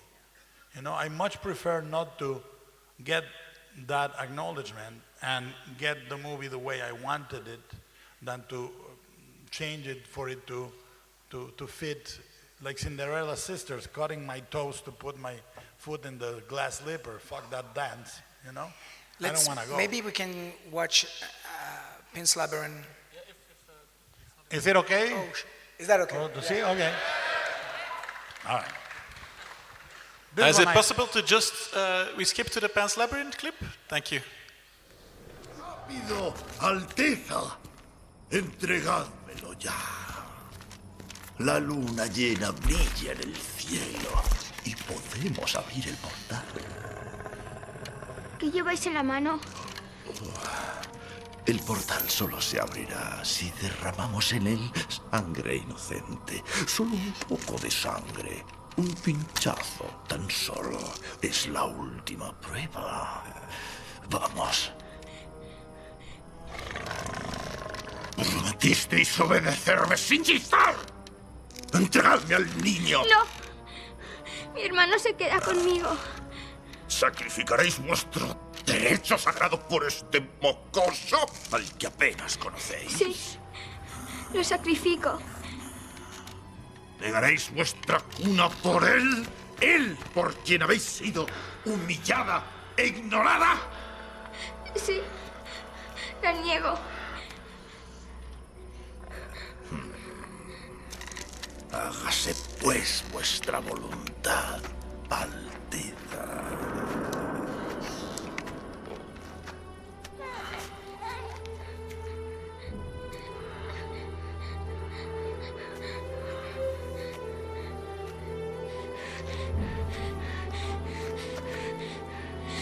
No.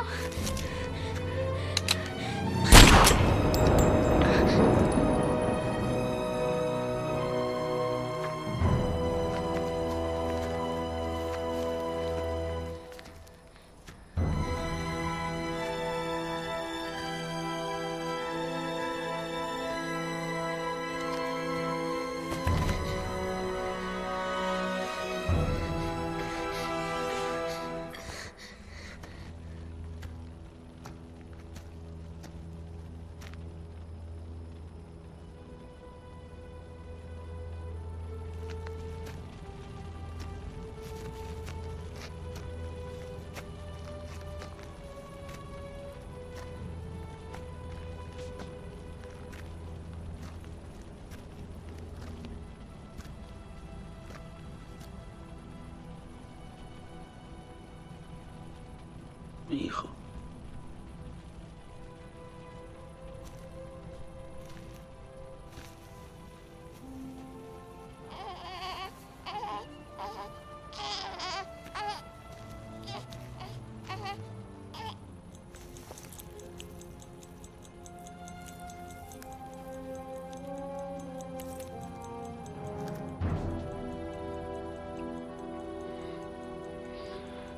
Decidle a mi hijo.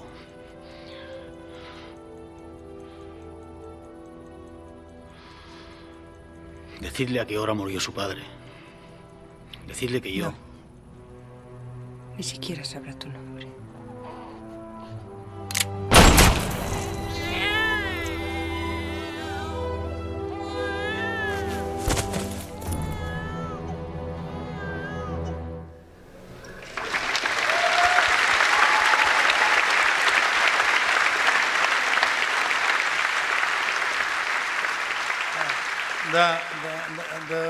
The fun was an interesting creation because Doug and I developed a very much movement-based directions. You know, I tell him how to move for the Doug Jones, who plays the fawn, and when we started the fawn, if you watch the movie again, the fawn is very old on the beginning, and he moves like an old man, and he shakes like a goat and all that. And then at the end, I said, "You're gonna be a glam rock star. You're gonna look beautiful, and you're gonna move like you are in a concert." David Bowie. Yeah, like you're. And I would say more Jagger, less Bowie, more Bowie, less Jagger. You know, and he really, you feel him, because what I felt was interesting was the girl does 3 tests, but the one test is fake. The pale man test is fake. All of them are fake. It's all the fun, but to offer her to betray the kid when he looks reasonable and when he looks beautiful, because that's the way I have met the hardest decisions of my life, come from people that seem to offer me riches and fame and look really nice and talk really nice. And I go, no, we couldn't do it. You know, let's not do it, because it sounds so good that it should be bad, right? That's a good Catholic boy talking, you know. But it was very important that the test was like that. And then the captain, like the character in Shape of Water exactly, dies the moment he realizes the truth. The moment he goes, oh, everything I thought about my dad is gone. And the guy in Shape of Water dies when he says, fuck, you are a god. You know, how wrong has he been? He dies. You know, it's important for me that those endings were related. Guillermo, we could talk about Pin's Labyrinth for hours. I just heard that we have only 10 minutes left. There is so much thing that I would love to approach and talk about all the movies and your incredible films. Are you guys okay if we stay longer? So here's what we're gonna do. Let's continue for another half hour, and I'll sign anything you give me until midnight, and then I'll turn into a fucking Mexican pumpkin and leave. All right? Let's do that. Let's do that.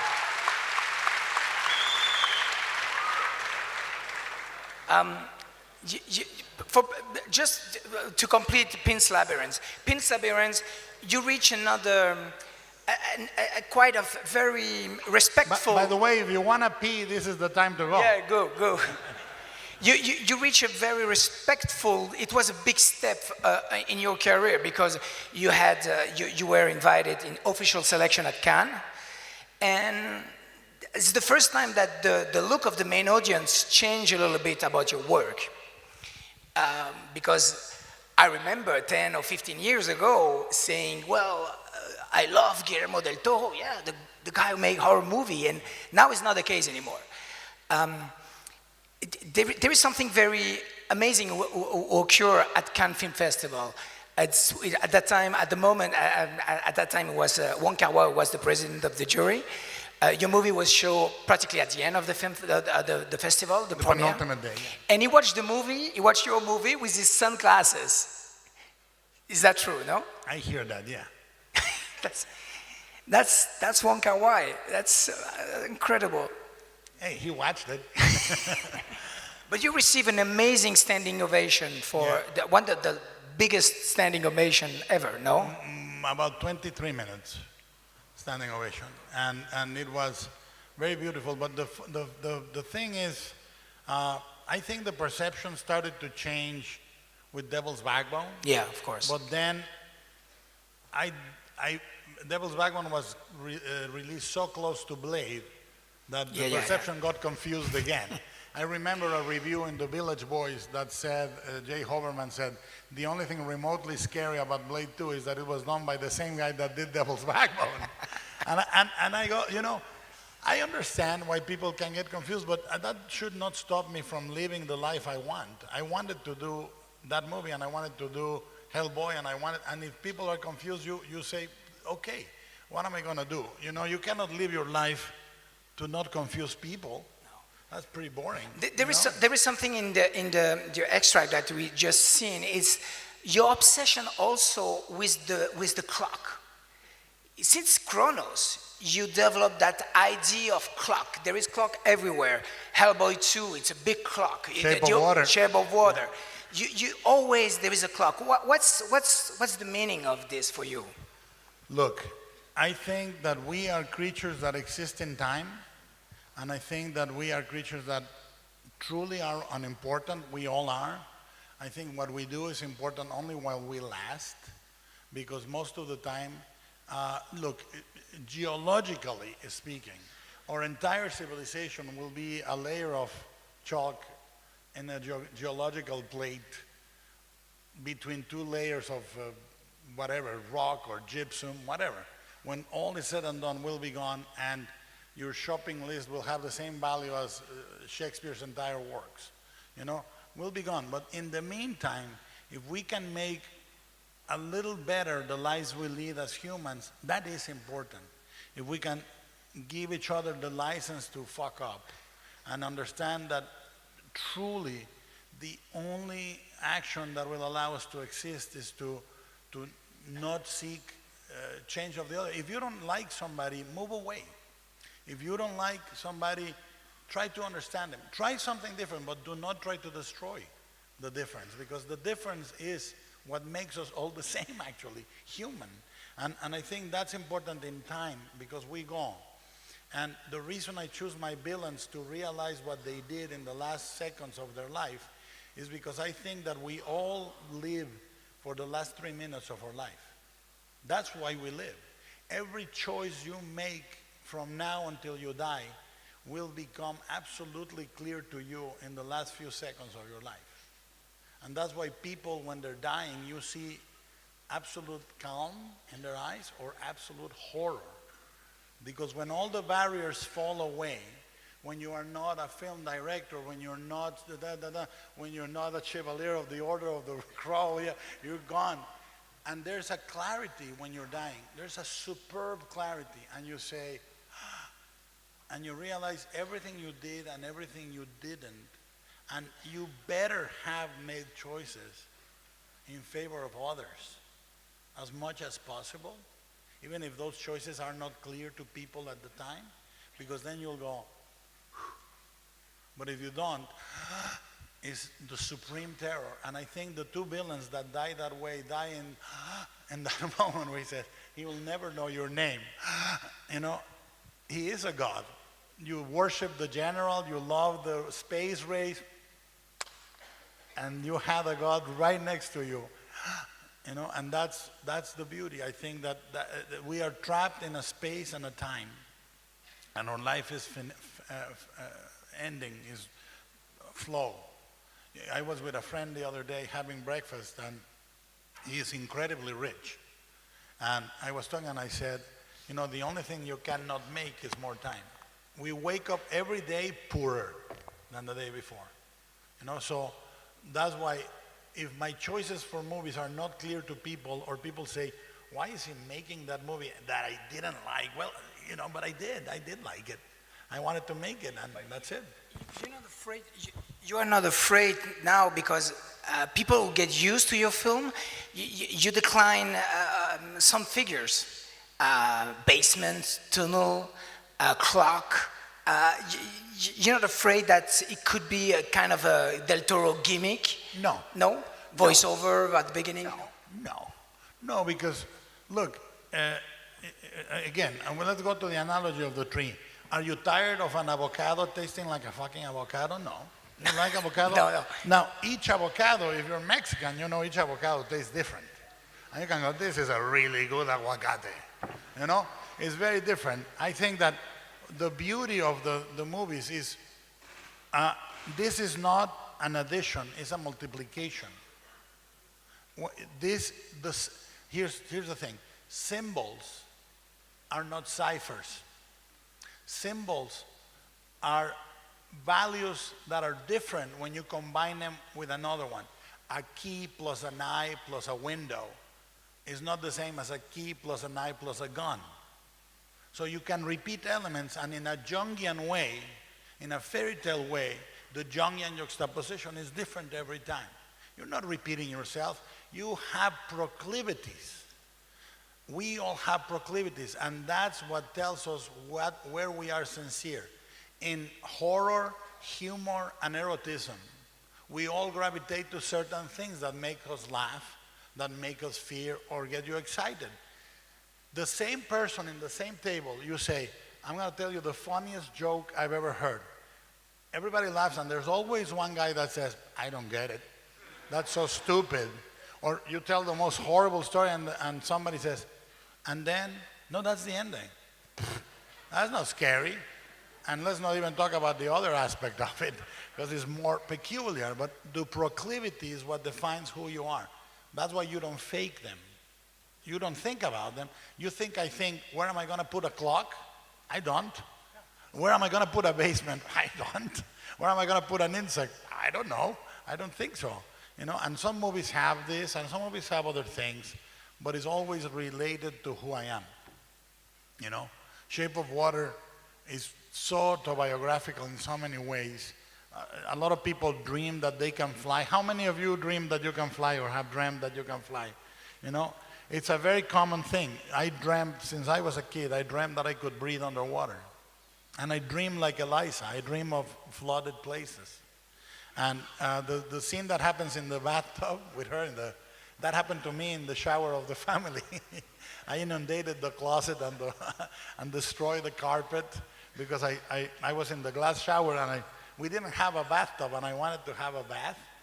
And I put all the towels, and it raised like up to here, and I couldn't open the door. And I finally opened it and it flooded my father was not happy. You know, but they come from, and from the fact that I think, you know, it's a movie that expresses as much as I can understand, and I don't have the best understanding, but I have some that works for me, what love is. And love is having someone that sees you for who you are, exactly as you are, and likes it, you know? And that is why I tell you about my movies. I don't care how many people like them, as long as they like them deeply. That's more important to me.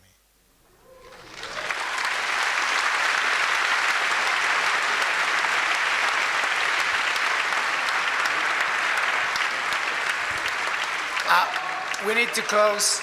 I'm sorry, guys. I'm sorry, but we have the Gestapo here who said stop. Who said that? The Gestapo.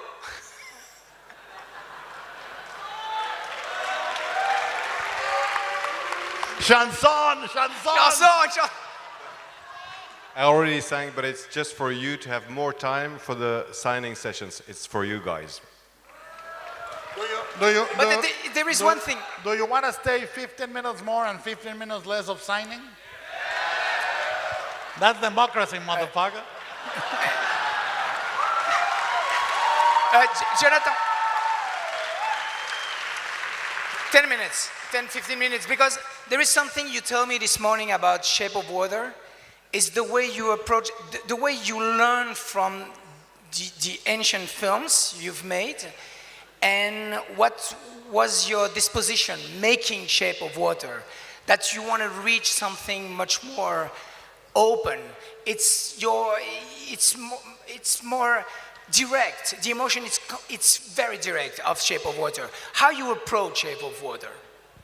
Well, here's the thing. I had done 9 movies and I was going to do a 10th one, right? And I really felt, having gone through a very difficult time with Pacific Rim and Crimson Peak, I thought, I got to make this one count, you know? Because I saw both movies marketed in a way that was not the way the movie was. For example, on Pacific Rim, they didn't show the monsters until the last week. So for a long time you were seeing, this is like a weird Transformers in the ads. No monsters, no monsters, no monsters, just robots. And I felt the beauty of the movie was the monsters, and they were afraid to do it. It was during the divorce between Legendary and Warner Brothers. It was a whole mess. The design of the monster. Yeah. They were beautiful, and then Crimson Peak was what it was. And then I said, very seriously, I said, what am I gonna do different? Not as a filmmaker, but as a human being.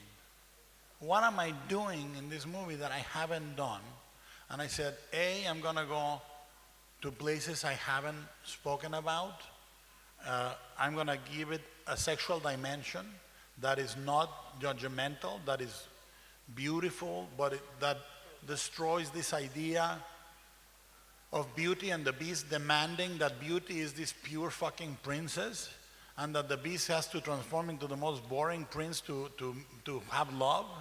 I said, I want a character that has a sexual dimension, that lies if she needs to lie, that can be tough if she needs to be tough, but is not a super hero. It's somebody that can stand her own ground. And I want a beast that eats the fucking cat in the 3rd act when it's living in the house. It's not domesticated, it doesn't become a cutie. It's really, he can, if you anger him, he's gonna cut you, but he can be divine.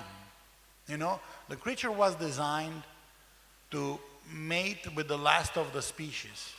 If instead of Sally it would have been Sergio, the creature would have mated, because the way the sexual organs were orchestrated were to be able to change, like that it happens in big schools of fish.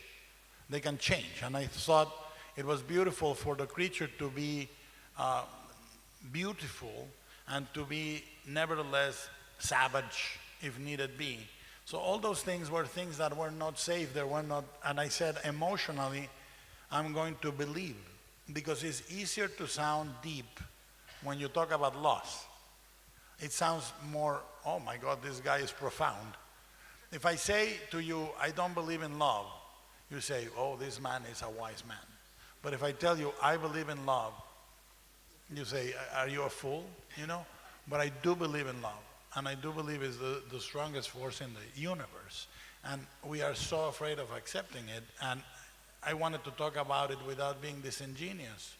I wanted to make a movie that was like a song, because a good song makes you believe in love again, you know? And those were things that are emotionally very exposed and extremely risky to talk about. They are not sophisticated intellectually, but they are incredibly hard to articulate emotionally in a way that is not sappy for me. It can be sappy for some other people, it's not sappy for me. So I wanted to make a song. I had never made a song. I have made symphonies, I have made a lullaby, and I wanted to make a song, you know? So I approached it and I said, this is what I'm gonna risk. And as a human, I said also, I'm gonna put my entire salary into the movie. All my money, except my union. So for 3 years I said, I don't want any money, keep it so I can spend it in the movie. And I did. And the movie was, along with Pan's Labyrinth and along with Mimic, one of the toughest shoots I've ever had. The first day was so bad that I cannot even talk about it. And I'm not joking. Like 3 years from now, over a couple of beers, I'll tell you what happened. But the first day was such a disaster that we had to pull the entire shooting schedule 2 weeks ahead. That means that nobody was prepared for the rest of the movie, because I pulled the entire schedule 2 weeks ahead. And the second day comes, and I say, I'm with Richard Jenkins, and I say, well, you know, we were able to control it, now everything's gonna be okay. And it's the scene where the band crashes the Cadillac, right? And the stuntman, we didn't have money, so the stuntman needed to hit the Cadillac in exactly this area. And he got so nervous that he stepped on the brake and hit the gas. And the van didn't hit the car and flew straight into the camera. And a technocrane that cost €250,000, and it crushed the technocrane, crushed the camera, and destroyed the van. And Richard Jenkins just looked at me and says, see you tomorrow. and let me tell you, from that day on, every day, three things went really wrong every day for the rest of the shoot. And except one day, the day of the theater, when he's watching the movie, that was an easy day. And my job as director consists in you not knowing it. My job as director is to simulate enormous amount of money, enormous amount of time, and perfection. That's the goal of director. Because you can never come to a dinner and say, yeah, the movie could have been better, but the car crashed. Who gives a shit?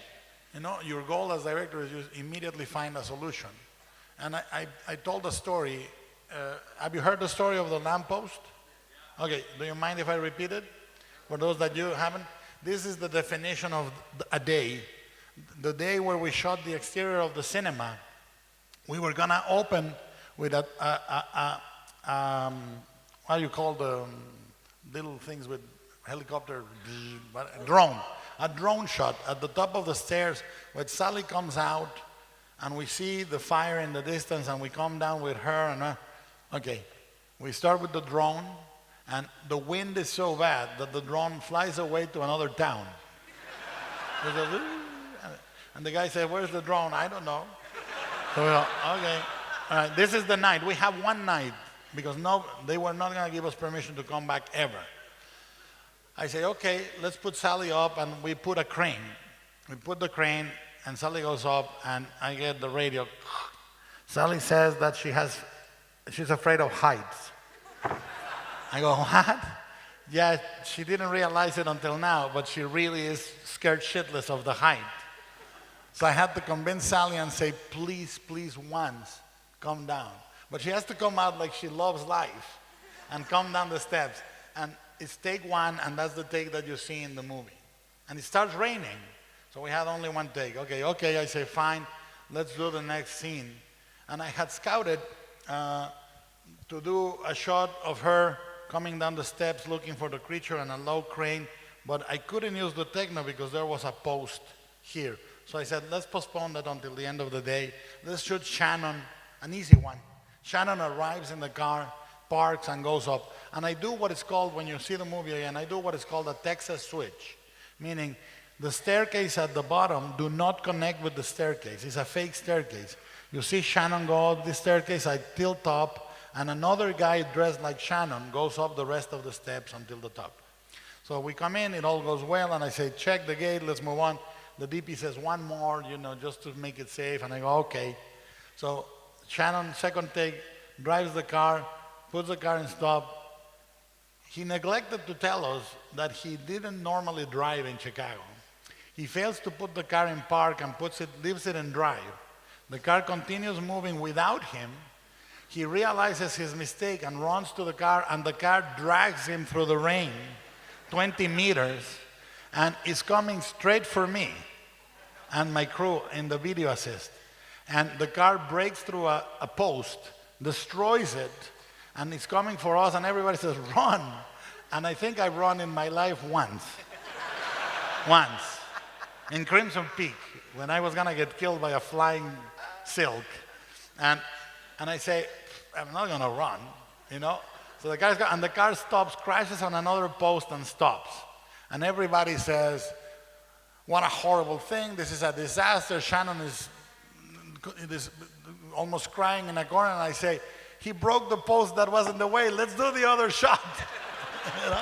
So that's what directing is, And every day, if you can imagine, every day we got 3 like that.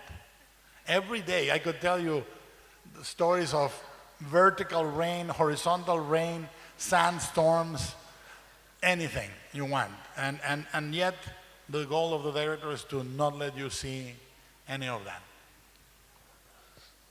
I have one final question. I think you made me and a lot of people in this room very happy a few months ago when you stated after you won for Shape of Water, you said, this is the door, kick it in. Yes. What is the future of horror, and particularly your horror, you think? What's going to happen next for you, if you can give us a glimpse? The main thing for me is, it's true, the main thing for me is there was something that changed with Shape of Water winning. Genuinely, the love that the movie had from the community, from the way it was made, from the craft, and the love that it was made with was enormous, overwhelming, and it does change the conversation. I think that every time somebody does something in genre that is propositive, that is powerful, anarchic, whatever you want, it doesn't have to be winning an Oscar or winning a Palme d'Or, anything that happens in the genre makes the next person coming up easier to go and say, I want this. Now, your duty is to push it. Your duty is not to repeat things that have been done, but to push it. And to die trying or succeed, it makes no difference. Trying is the joy, And in that sense, I say it's a door, kick it in. But in another sense, as a Mexican filmmaker, what I need to do, and I've been doing, is to create scholarships, to create places where you can make film in stop motion animation, for example, to support upcoming filmmakers like I do. I mean, I produce more than 20 movies, and a large portion of them have been first-time directors. I want to produce one movie every year, and my hope is that in the next few years I can produce new films from new voices and keep doing the ones I do, the ones I direct. And that is important because imagine that the genre that we love is not your mama and your papa's genre. They're never gonna like it. The establishment is never gonna say, oh, horror, what a great genre. If you think about it, every other genre is now accepted as good except horror and porn, The musical is now accepted as a great genre. Film noir is accepted as a big genre. Comedy is now.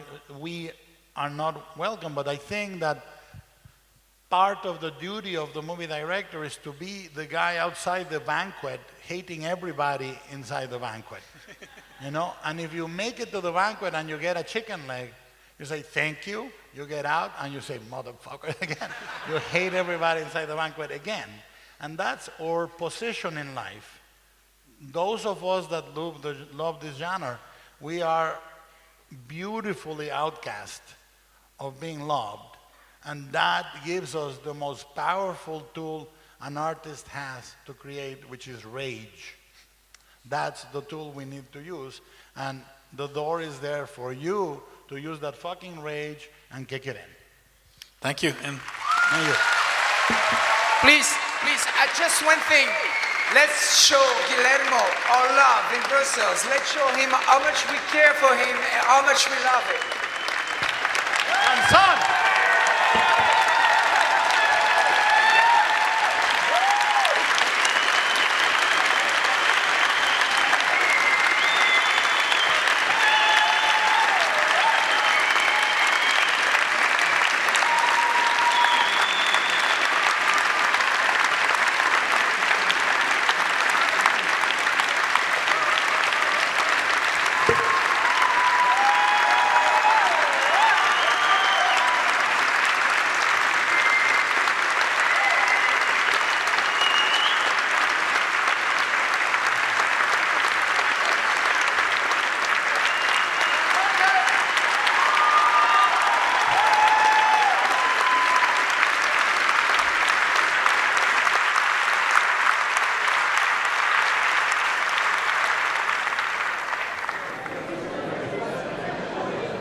C'est pour Stéphane.